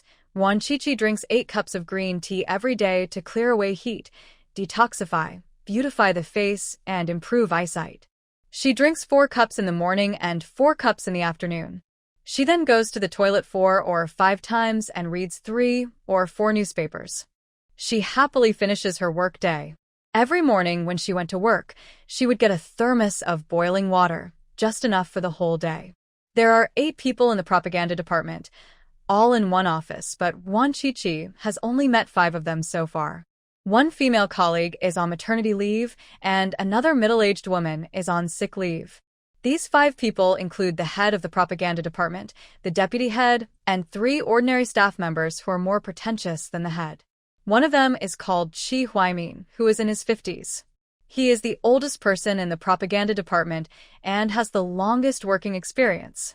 He speaks in an old-fashioned way, and his catchphrase is, "Young people nowadays." There is also a woman named He Huiling, who is in her 40s. It is said that her husband is a buyer for a department store. He can get the in-demand goods internally, and even the section chief has to give her face. Therefore, He Huiling had a very high position in the office. She hardly worked and knitted sweaters every day. She never knitted at home. The sweaters and trousers worn by her family were all knitted by her during working hours. After Wan Qiqi came to work, she always behaved quietly and didn't talk. She would do all the work assigned by the section chief. When there was no work, she would sit and read the newspaper. She didn't talk to people in the office and kept to herself. Moreover, she is the only temporary worker in the office, while the others are regular employees. Wan Qiqi didn't know that her colleagues in the office were actually very dissatisfied with her and talked a lot about her behind her back. Just one main point. Everyone thinks she is a bad person. She is a newcomer and a temporary worker, but she doesn't take the initiative to clean the office and fetch water, nor does she take the initiative to say hello to her seniors. She is really a bad person. Who complained the most were Chi Huaimin and He Huiling.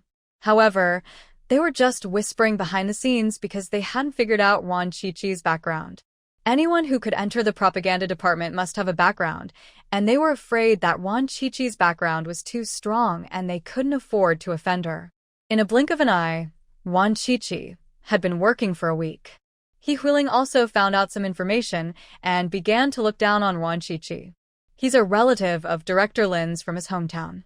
We're not close, and Director Lin didn't ask me to take special care of him. He Huiling and Chi Huaimin complained privately. They stopped turning on the water in the morning and went to get hot water from Wan Qiqi's thermos. The thermos bottles in the office are placed under the windowsill, with 6 of them neatly arranged. Each thermos bottle has a different pattern, making them easy to distinguish and absolutely impossible to make a mistake. Old-fashioned thermos bottle used by Wan Qiqi. The two men only stole water for one day, but Wan Qiqi noticed it. Half of a bottle of water was missing, and she could have noticed it even if she was blind. He even stole water. Wan Qiqi was furious and found the thief from the ginkgo tree outside the office window. So, after lunch in the cafeteria at noon, Wan Qiqi deliberately walked slowly because she knew that Chi Huaimin and He Huiling would make tea after lunch and would definitely steal her boiled water. Sure enough, she stood at the door and saw the two men pouring her water openly. Other colleagues were also there, but they all looked as if it was a matter of course. Comrade Chi, Comrade He, don't you have any water for yourselves? Wan Qiqi suddenly appeared behind them like a ghost. Ouch. He Huiling was so scared that her hand trembled and the boiling water poured on the back of her hand, scalding her and making her scream. Xiao Wan, why didn't you say anything? Ouch. Your hands are burned red. He Huiling scolded angrily, still holding Wan Qiqi's thermos in her hand. This is my thermos. You got burned because you are guilty. Wan Qiqi grabbed the thermos. Darn, the water in the bottle is almost gone. Xiao Wan, what you said is not right. Colleagues should be friendly and help each other. What's more, we are your seniors. What's wrong with drinking some of your boiled water? When I was an apprentice, I took care of all the work at my master's house. I worked hard and never complained for 3 years. Young people nowadays can't compare to us back then.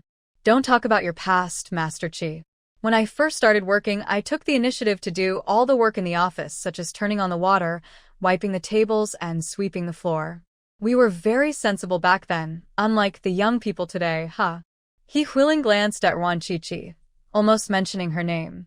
The two of them worked together to bully Wan Qiqi. The other colleagues remained silent, watching the fun secretly, hoping that Wan Qiqi would quarrel with them. But everyone felt that Wan Qiqi, a small temporary worker, would definitely not dare to make trouble. I can only swallow my anger and take on the responsibility of boiling water and cleaning the office. After all, they had been through this before and had finally made it through. It was time for them to enjoy the respect from the new couple. Your squinty eyes are so discerning. How come you burned yourself? Wan Qiqi approached slowly and aimed the first shot at He Huiling. Since you like working so much, why don't you take on all the office work? If the office work is not enough for you, go to the workshop and work hard. Show your hard-working spirit and set an example for me, a young man. Second shot was aimed at Chi Huaimin. Wan Qiqi's speaking speed and expression were extremely calm, just like she was chatting casually, but her words were very hurtful. Everyone else gasped and looked shocked. They could never have imagined that Wan Qiqi was so brave. Wasn't she afraid that she wouldn't be able to get a regular job? He Huiling and Chi Huaimin were so angry that their faces turned blue, and they were breathing heavily. They also didn't expect that Wan Qiqi was such a bold and reckless young man who dared to contradict his seniors. Wan Qiqi, you are simply unreasonable. I was transferred here to work when the winery was first built, and I have never seen a young man as arrogant and rude as you. Chi Huaimin brought up his status as a founding member of the factory. Even Director Lin's length of service was shorter than his. This was the basis for his dominance in the factory. You didn't build the winery by yourself, Comrade Chi Huaimin. Don't take the collective honor for yourself. This is extremely selfish. The quotations say that our comrades should not rely on seniority to make a living, but on solving problems correctly. Rely on correctness, not on qualifications. Comrade Chi Huaimin, your consciousness is too low. You should recite the quotations. Yuan Qiqi gave a stern lecture and even quoted the quotations from the Imperial Library. Chi Huaimin's face turned pale. He couldn't afford to wear this hat.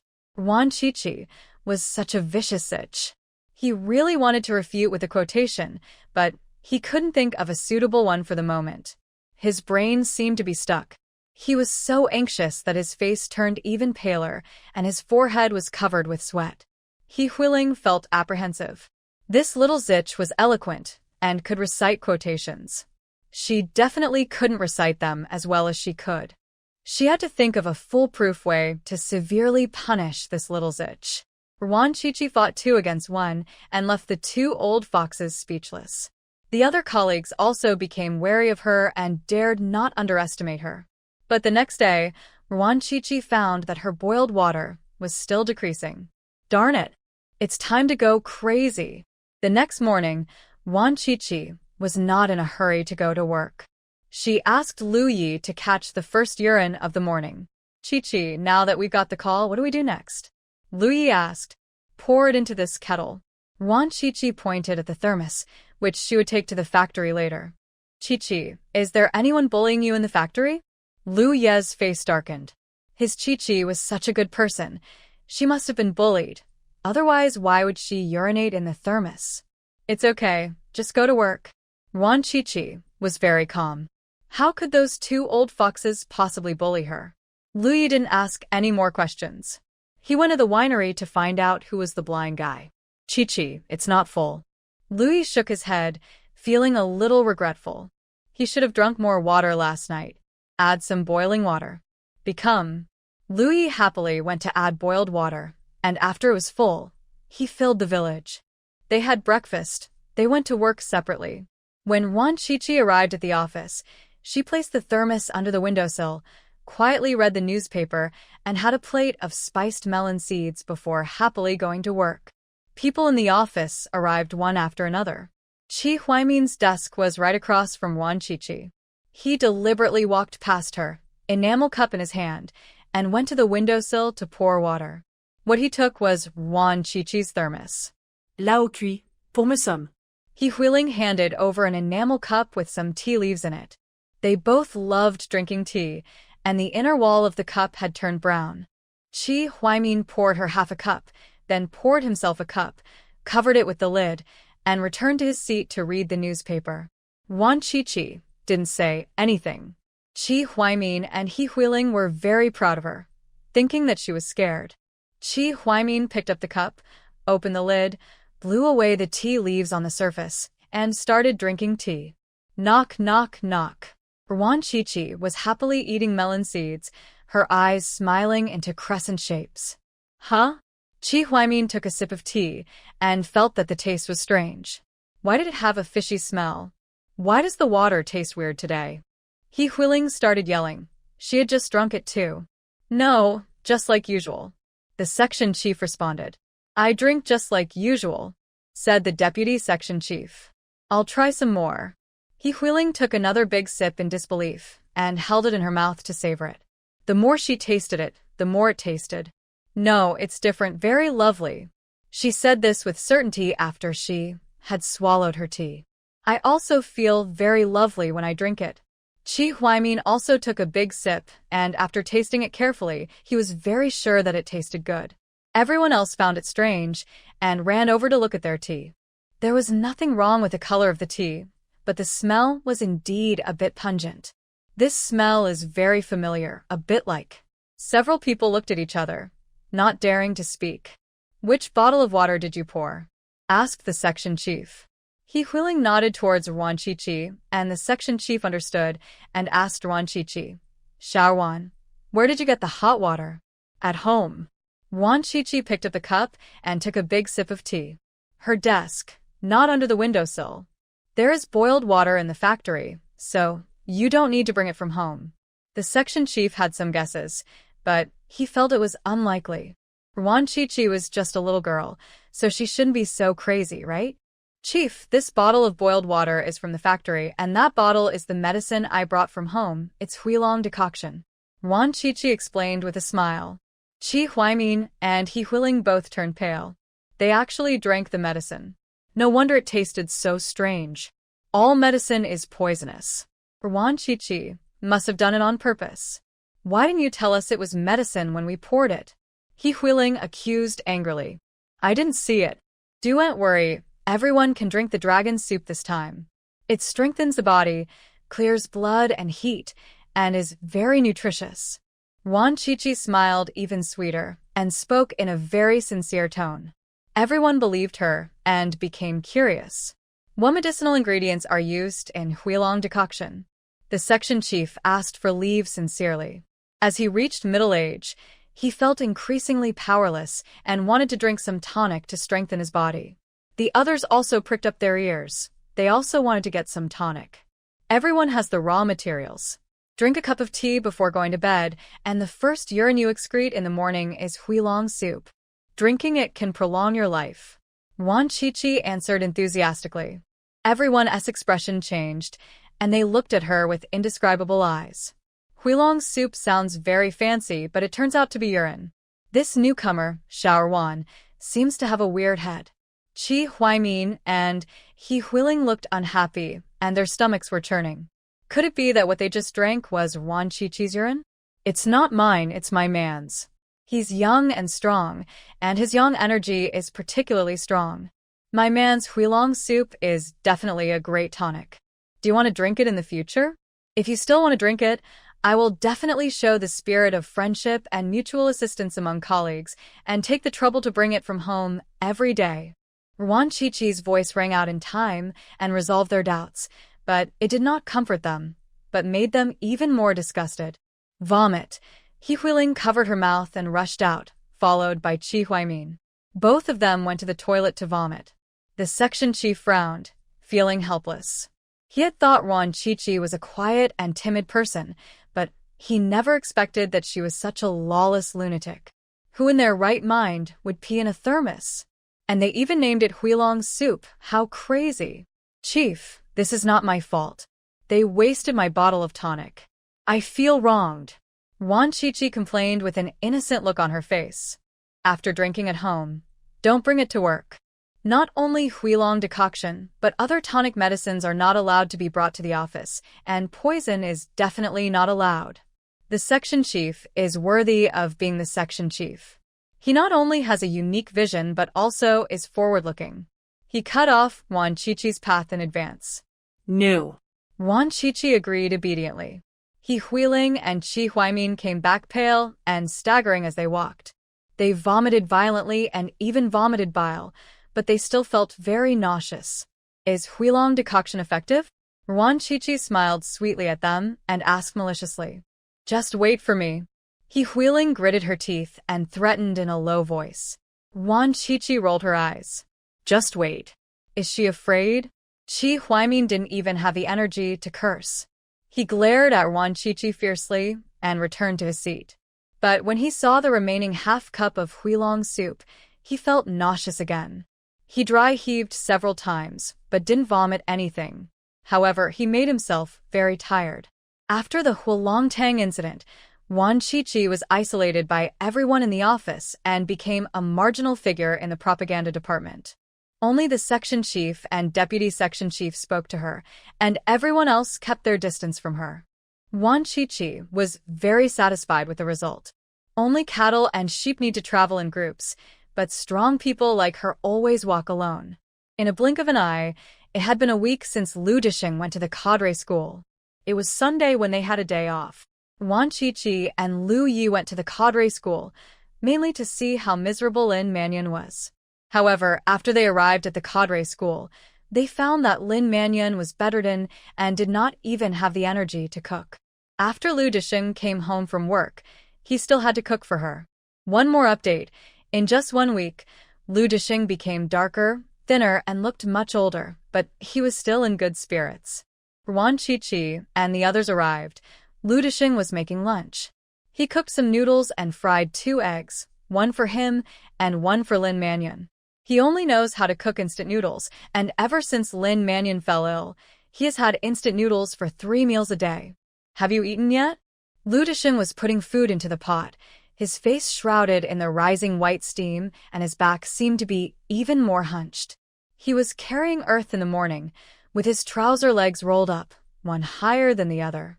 His clothes and trousers were covered in dirt, and he looked very shabby. Lu Yi had prepared a lot of outrageous words, but when he saw the old man's expression, he couldn't say anything. We eten dat. Why are you cooking? Where's Aunt Lin? Wan Chi asked with concern. I'm sick. Lu Disheng filled a bowl of noodles and took it to the inner room, where Lin Mannion was lying on the bed. He was given a room, which was divided into 2 rooms with a curtain. The stove was set up outside. Although the conditions were difficult, Lu Disheng was very content. Compared with the time he had to sleep in the open air during the war, this was now like heaven. Lu Disheng picked up a big bowl of noodles and started eating it in big mouthfuls. Wan Chi took out a lunch box of braised pork from her bag and placed it on the table. Lu Disheng's eyes lit up. He was not afraid of any hardship or suffering. The only thing that bothered him was not having meat to eat. He hadn't eaten meat for a week, and his mouth was dry. After eating several pieces of braised pork in a row, Lu Disheng felt much. Lu Disheng's eyes lit up. He was not afraid of any hardship or suffering. The only thing that bothered him was not having meat to eat. He hadn't eaten meat for a week, and his mouth was dry. After eating several pieces of braised pork in a row, Lu Disheng felt much better in his mouth. He also wanted to send some meat to Lin Mannion in the inner room. Although he felt a little disappointed with her, seeing Wan Chi, Lin Mannion's heart skipped a beat. She didn't eat the remaining half bowl of noodles and groaned, "Old Lu, I feel very dizzy. I don't want to eat anymore. If you feel dizzy, just lie down. If you feel dizzy, go back to the city to see a doctor." Lu Disheng did not suspect anything and did not notice the joy that flashed in Lin Mannion's eyes. But when Wan Chi saw it, he realized it was indeed fake. She rolled her eyes, didn't check Lin Mannion's pulse, walked out, and whispered a few words in Lu Ye's ear. Lu Ye's eyes sparkled, and he ran out happily. A quarter of an hour later, Lu Yi came back with a mouse in his left pocket and a small snake in his right pocket. Lu Disheng was concentrating on eating meat and didn't notice their interaction. Wan Chi took out the mouse and the little snake from Lu Ye's pocket, holding one in each hand, went to the inner room, and without saying a word, stuffed them into Lin Mannion's collar. Stuff a mouse in the front and a small snake in the back. Ah. What is that? Lin Mannion's scream resounded through the sky. She didn't see any snakes or mice, but she saw 2 slippery things moving around in her clothes. She was so frightened that she jumped off the bed quickly, her body twisted as if she had cramps. Work. The rat and the snake crawled into the crotch of the pants and then fell out of the trouser legs. Ah. Lin Mannion's soprano voice filled the entire farm, and she was running so fast that Lu Disheng only felt a gust of wind passing by him, and then she disappeared. Wan Chi picked up the mouse and snake from the ground and released them quietly. From beginning to end, Lu Disheng had no idea what happened. He only knew that the sick Lin Mannion suddenly became energetic and started running a marathon. "Oh my, your little wife is quite strong. She runs faster than a dog," Lu Yi said sarcastically. "Dad, Aunt Lin looks much healthier than you. You definitely can't run as fast as her." Wan Chi immediately responded. "He pretends to be sick when he's not really sick, and he wants you to cook and serve him just to avoid labor. It's really strange. I've never heard of a master serving his concubine. Dad, you've spoiled Aunt Lin too much. Even though she's your concubine, you can't spoil her like this. She can't stand even a little bit of labor, and even pretends to be sick to avoid it. If Shi Jinghong knew about this, she would definitely make a fuss about it." Wan Chi gave a stern lecture. Lu Disheng's heart trembled, and his face became heavy. "Dad, Aunt Lin doesn't care about you at all. You work so hard, but when you go home you can't even have hot meals, and you still have to serve her. I've never seen such an ignorant cousin." Wan Chi was complaining again. She is not a concubine, but a concubine. Of course, a concubine doesn't feel sorry for the master. She even hopes that the master will die soon. Luye sniret. Lu Disheng glared at him fiercely, feeling very unhappy and even more disappointed with Lin Manyun. Old Lu, they're going too far. They don't even look down on me as their elder. They even put snakes and rats in my clothes. Do you want to do anything about it? Lin Manyun came back angrily. After the intense exercise, her face was flushed. She looked energetic and spoke with full energy. Are you not dizzy anymore? Lu Disheng looked at her mockingly. Lin Manyun's face changed drastically, and she finally realized that she was now a bedridden patient. She quickly held her head with her hands and said weakly, I was just scared. I ran around, and my head became even more dizzy. Lao Lu, they are too bullying. Are you going to do anything about it? Who cares? Lu Disheng stood up suddenly and slapped Lin Manyun hard. Lin Manyun fell to the ground with blood flowing from the corner of her mouth. If you don't want to work, why did you come to the cadre school? You even pretended to be sick. I'm working hard outside, but you're pretending to be sick at home. Lin Manyun, you're really two-faced. Lu Disheng was very disappointed with Lin Manyun. The woman he had lived with for 22 years now looked so strange and ugly. Dad, calm down. Aunt Lin has been living a good life for too long and has forgotten her roots. We just need to bring her back to her roots. Ruan Chichi handed over the teacup and pretended to persuade them to reconcile. It is easier for the sun to rise from the west than for the mountains to change. Louis started to make sarcastic remarks again. You can't say that. The quotations from Confucius said it well. All new things are forged through hard struggles. Aunt Lin's petty bourgeois problems should be reformed through hard work, and there will definitely be results. Ruan Chichi said. That's right. He certainly can't be wrong. The two of them sang the same tune and easily moved Lu Disheng. He also felt that Lin Manyun really needed to use hard labor to reform her bad habits. After lunch, Lu Disheng went to find the person in charge of the farm and took the initiative to ask Lin Manyun to carry earth. Women generally don't do this job. Lin Manyun is the first female comrade to carry earth on the farm. In the afternoon, Wan Chichi and Lu Yi went to appreciate the miserable scene of Lin Manyun working. The heavy earth pressed her so hard that she couldn't even straighten her waist. She didn't even dare to be lazy. Lu Disheng was staring at her hungrily. After working for only one afternoon, Lin Manyun was exhausted and her resentment deepened, but she endured it. Her son will definitely come to rescue her. 3 days later, the Lu Jiafeng brothers did come back, but they came to ask Lin Manyun for help. It was a bolt from the blue that they were sent to the border. They were not the materials for achieving great things. They would rather die than go to the border. Finally finished writing. Wish you all a happy Mid-Autumn Festival, family reunion, and all the best. In addition, in view of the author's diligence in continuously updating, can you give me some free gifts or 5-star reviews? These are the motivation for the author to make money. Love you guys. The Lu Jiafeng brothers didn't know that the old man had gone to the cadre school. No one in Jiangqing told them. Even if the people around them had some unusual attitudes, they wouldn't notice it because of their insensitivity. The two brothers had full confidence in Lin Manyun. After all, the old man had always listened to their mother since they were young, so there would definitely be no problem this time. It must be Ruan Chichi, who is whispering in Lu Ye's ear, and he is trying to trick us. Along the way, Lu Jiafeng racked his brains and finally guessed the murderer who harmed their brothers. It's definitely Ruan Chichi and Lu Yi. Is the concubine Lu Yi married so bad? Lu Yuanchao had never seen Ruan Chichi, but had only heard his brother mention her a few times. According to his brother's description, Ruan Chichi was insidious, cunning, scheming, cruel, and ruthless, 100 times more vicious than Lu Yi. He didn't quite believe it. No matter how powerful a woman could be, how powerful could she be? His brother had always liked to exaggerate when speaking since he was a child. He could even say that a 3-inch snake was 3 meters long. That was really exaggerating. She's very evil. Do you know Lu Shi?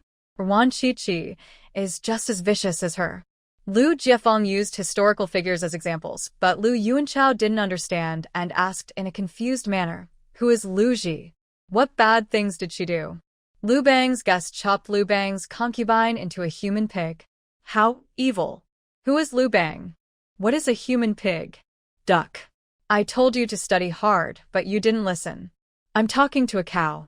Anyway, Wan Chi is a bad guy. You better be careful of her. Lu Jiefeng was so angry that his chest hurt. He finally found out why he was not doing well in his studies. Who made him have such a stupid brother? Every time he does poorly on an exam, he can find confidence back from his stupid brother when he gets home. It would be a wonder if he can do well in his studies. No. Lu Yuanchao took note of it silently and decided to be careful next time he saw Lu Yatink because this woman was a very bad woman.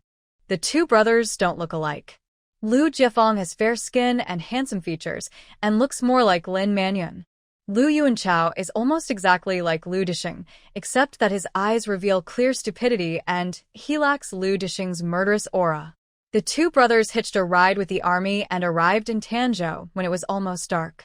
They ran home excitedly, but found that there was no one at home. Your parents went to the cadre school. The neighbor next door kindly told me. No matter how stupid the brothers were, they knew that going to the cadre school was not a good thing, and something must have happened to the old man. Brother, what should I do? Lu Yuanchao was a little panicked. The old man had always been the pillar of the family and the support of the two brothers. Now that his support had fallen, what should they do? Gugugugu.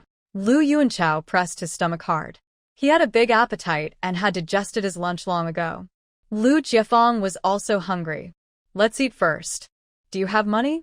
Lu Jiefeng had no money on him. He spent all the money buying a birthday present for his girlfriend a few days ago. He originally planned to go home and ask his mother for money. I spent all the money on lunch. Bro, you don't have any money? Lu Yuanchao asked pitifully. He was so hungry that his stomach was sticking to his back. I have money. Why am I asking you? Lu Jiefeng rolled his eyes in annoyance. The two brothers tilted their chins at a 45-degree angle to the sky, trying to think of a solution, but their heads were empty and they couldn't come up with a good idea after thinking for a long time. Brother, how about going to Uncle Mo's house for dinner? Lu Yuanchao thought of a solution. If Dad finds out, I'll break your legs. Lu Jiefeng glared. Even if he went to beg for food, he would never eat at the Mo family. Come on, I'll take you to dinner. After all, Lu Jiefeng is the older brother, and he is still somewhat reliable at critical moments. He dragged his younger brother towards the family building, intending to ask Lu Yi for food. Last time he gave a red envelope of $10, he hasn't even earned his money back yet. When they arrived downstairs at the family building, Lu Yuanchao refused to go upstairs no matter what. His fear of Lu Yi was engraved in his DNA. If you don't go, you'll starve to death. Lu Jiefeng tried to pull it a few times but failed, and he got so angry that he started cursing. The tall and strong Lu Yuanchao pursed his lips and touched his stomach before moving forward.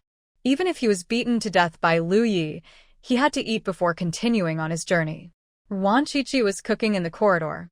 In the morning, Wang Shuhua brought her a jar of cumi fish, 6 pig blood cakes, a few pieces of bacon and cured fish, and a full basket of dumplings. She knew it was because of the promotion and didn't want any of it at first, but she had never eaten the cumi fish and the pig blood cake looked quite tempting. So, she accepted the cumi fish, pig blood cake, and dumplings, which Lu Yi liked to eat. The bacon and salted fish back. Wang Shuhua said that the fish can be eaten after being steamed for half an hour. After the steam started to come out, Wan Qiqi leaned on the railing to count the time and look at the scenery. She happened to see the two idiots pulling each other downstairs. Cumi fish, come up. Wan Qiqi shouted to the people below. These two fools were going to the border to suffer soon, so she had to be more generous and behave like an elder sister-in-law. A few minutes later, the Lu Jiefeng brothers stood hesitantly in front of Wan Qiqi. Lu Yuanchao looked at her curiously. The more he looked, the more he felt that his brother was exaggerating the facts. She was obviously a quiet and timid girl. How could she be worse than Lu Yi? Wan Chichi looked at him a few more times, because this guy's eyes were very familiar, and he looked too much like a college student of her generation. Gurgle. Lu Yuanchao held his stomach and lowered his head embarrassedly. We'll have dinner when your eldest brother comes back. Wan Chichi spoke in a calm tone and did not embarrass them. Chichi, I'm back.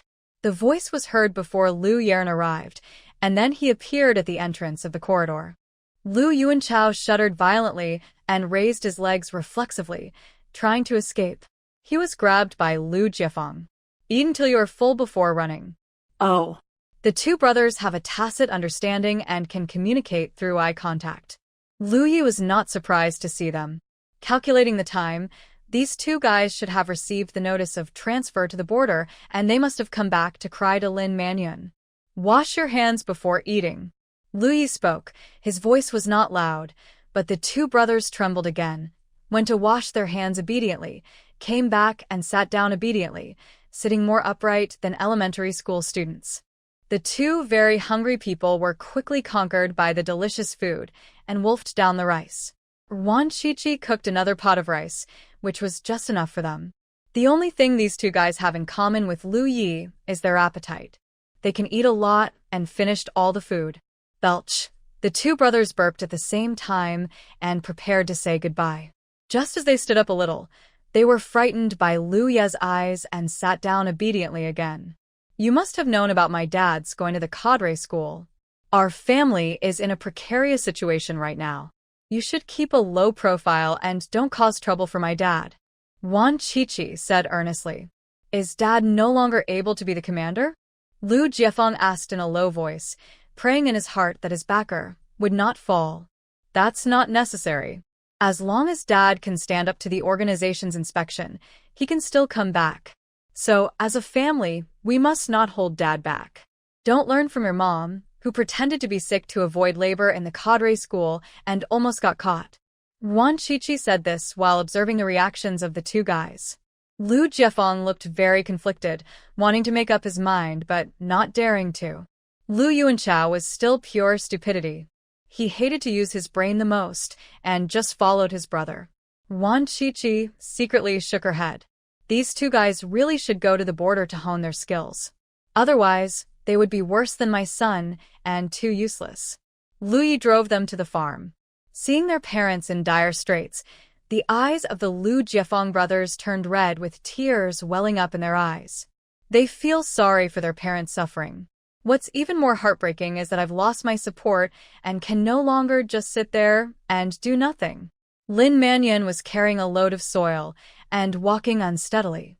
The weight of more than 100 kilograms crushed her back and rubbed her shoulders. Both shoulders were covered in blood and flesh, and the shoulder pole pressing on them was excruciatingly painful. Even at her mother's house, she had never done such hard physical work. Carrying earth these days was tormenting her to the point where she felt like she was living a life worse than death. She didn't know how she managed to get through it. Seeing her two sons from afar, Lin Manyun was stunned for a few seconds, then immediately put down her burden and ran over with tears in her eyes. Liberation, Aid Korea, you are finally here. Her son will definitely take her back to the city. The mother and her two children hugged each other and cried bitterly. Lu Yi and Wan Chichi stood aside with disgusted expressions. Lu Dishing also came over, his face looking unhappy.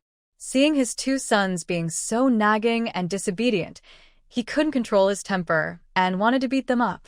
Mom, how come you've aged so much? Lu Jiefeng looked at his mother with heartache. In less than a month, his mother had aged by 10 years. It was so pitiful. Now I look the same age as my dad, which is good. Lu Yuanchao was afraid that his mother was upset, so he comforted her in a caring way. Lin Manyun's tearful eyes froze the sad expression on her face. She hadn't had the energy to look in the mirror these days and didn't know what she looked like. She touched her face in panic, rubbing the rough skin against her fingertips, which felt scratchy, completely different from the smooth and delicate feel she used to have. Is there a mirror?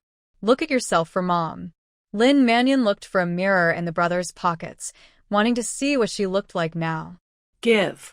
Lu Jiefeng took out a small mirror from his trouser pocket and held it in front of Lin Manyun considerately. Hee. Lu Disheng clenched his fists, and his knuckles crackled. If there were no outsiders around, he would definitely take action. Such a grown man actually wears a mirror, which makes him look more effeminate than a woman. How could Lu Disheng, a hero all his life, have such a useless son? Why is my face like this? Liberation, aid to Korea. Is my face really ugly now? Looking at the dark and old woman in the mirror, Lin Manyun was going crazy. She looked just like a rural aunt. She married Lu Disheng, who was 20 years older than her, and endured his bad habits and bad temper, not to live such a hard life. Both Lu Jiefeng brothers were silent. They really can't go against their conscience and praise their mother, as her mother is indeed old and ugly now. Mom, don't feel bad. You weren't that pretty before. Lu Yuanchao thought about it and comforted his mother sincerely, speaking what was really in his heart. The children in their compound ranked their mothers. Among the top 10 beautiful mothers, Yuan Huilan was on the list, but her mother was not on the list. So, if it was never good looking, it won't be too ugly now. Lu Jiefeng kicked his stupid brother's calf hard and warned him, with his eyes not to talk anymore. If I let my stupid brother continue talking, my parents will really go crazy. Lin Manyun looked at her youngest son with gritted teeth. He was not smart since he was young, and he became even dumber when he grew up. He couldn't speak and was as unlikable as Lu Disheng. Wan Qiqi almost laughed out loud. She thought Lu Jiefeng was stupid enough, but she didn't expect Lu Yuanchao to be even more stupid. As expected, beside the sleeping dragon, there must be a phoenix chick. Okay, let's talk inside. Lu Disheng shouted. Seeing the narrow and simple room, the Lu Jiefeng brothers' eyes turned red again. This house is more shabby than a pigsty. His parents are living such a hard life. Have you received the notice? Lu Disheng asked in a deep voice. Got it, Dad, Lu Jiefeng mustered up his courage and wanted to say that he didn't want to go to the border. But when he met Lu Disheng's sharp eyes, his courage suddenly disappeared, and he swallowed his words. He quietly tugged at the corner of his stupid brother's clothes 3 times, then lowered his head and thought about his hometown. When Lu Yuanchao received his brother's order, he said without thinking, Dad, my brother and I don't want to go to the border. If we go, we will hinder the troops and bring shame to you. Let us stay in Jiangcheng. These were words that the brothers had discussed on the way. The old man cares most about his reputation. Useless people like them would definitely embarrass him if they went to the border, so saying this should have some effect. What border? Lao Lu, how can you send the Liberation and Aid Korea to the border? Don't you know that it's a mess there? What if something goes wrong? Lin Manyun's face changed. The border has been unstable recently, with frequent conflicts and bloodshed. How could her son go there? Chaos can temper them. Other sons can go, and so can my son Lu Disheng. Other sons can sacrifice, so why should my son be treated specially? Lu Disheng's tone was very cold. Since he dared to send his son to the border, he was prepared for his son to sacrifice himself. A soldier's duty is to defend his country, and Lu Disheng's son must not be given any preferential treatment.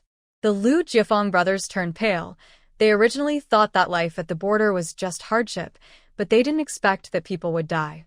They were afraid of both hardship and death. They really didn't want to go. Old Lu, Jiefeng, and Yuanchao are your own sons. How can you be so heartless and send your sons to die? Lin Manyun's voice was extremely sharp and piercing in her anxiety, but she still had some sincerity towards her son. After all, he was her flesh and blood. She took great pains to plan for her sons, hoping that they could rely on the momentum of landing to succeed and have a smooth career. She never thought of letting her son gain a future by sacrificing blood. That is the path that sons from ordinary families should take, and her son doesn't need to suffer this hardship. Who says going to the border will definitely lead to death?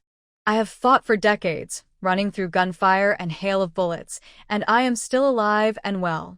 And Xiaoya has carried out so many missions where he was in danger of death, and he is still fine. Your son is no more precious than others, so why can't he go to the border? Lu Disheng snorted coldly and became more determined to train his son. If he allowed these two jerks to stay in Jiangcheng, they would be ruined by Lin Mannion sooner or later. Lin Mannion wanted to say more, but when she met Lu Disheng's cold eyes, she finally shut up and shed tears. She cried for herself and her son. The three of them were so pitiful. The Lu Jiefeng brothers also cried. With their useless talents, going to the border would definitely mean suicide. In other words, their lives were already entering the countdown. The two brothers were very self-aware and knew that they were useless. Not only could they not achieve anything by going to the border, but even staying alive was a luxury. Cry, cry, cry your mother's heart out. There's no war on the border, just a little conflict. What's there to be afraid of? I tell you clearly, the more afraid of death you are on the battlefield, the faster you will die. Put away your worthless tears, or I'll beat you to death. Lu Disheng roared angrily. They were just going to the border, but they were crying like their mother had died. These two jerks were so useless. Dad, just beat us to death. We're going to die at the border anyway, so we might as well die under your fists. At least we can leave our bodies intact. Lu Jiefeng knelt at Lu Disheng's feet and cried like a rotten meatworm. He's going to die anyway. He might as well die gracefully and let his old man beat him to death. Lu Yuanchao knelt down without hesitation and hugged Lu Disheng's other leg.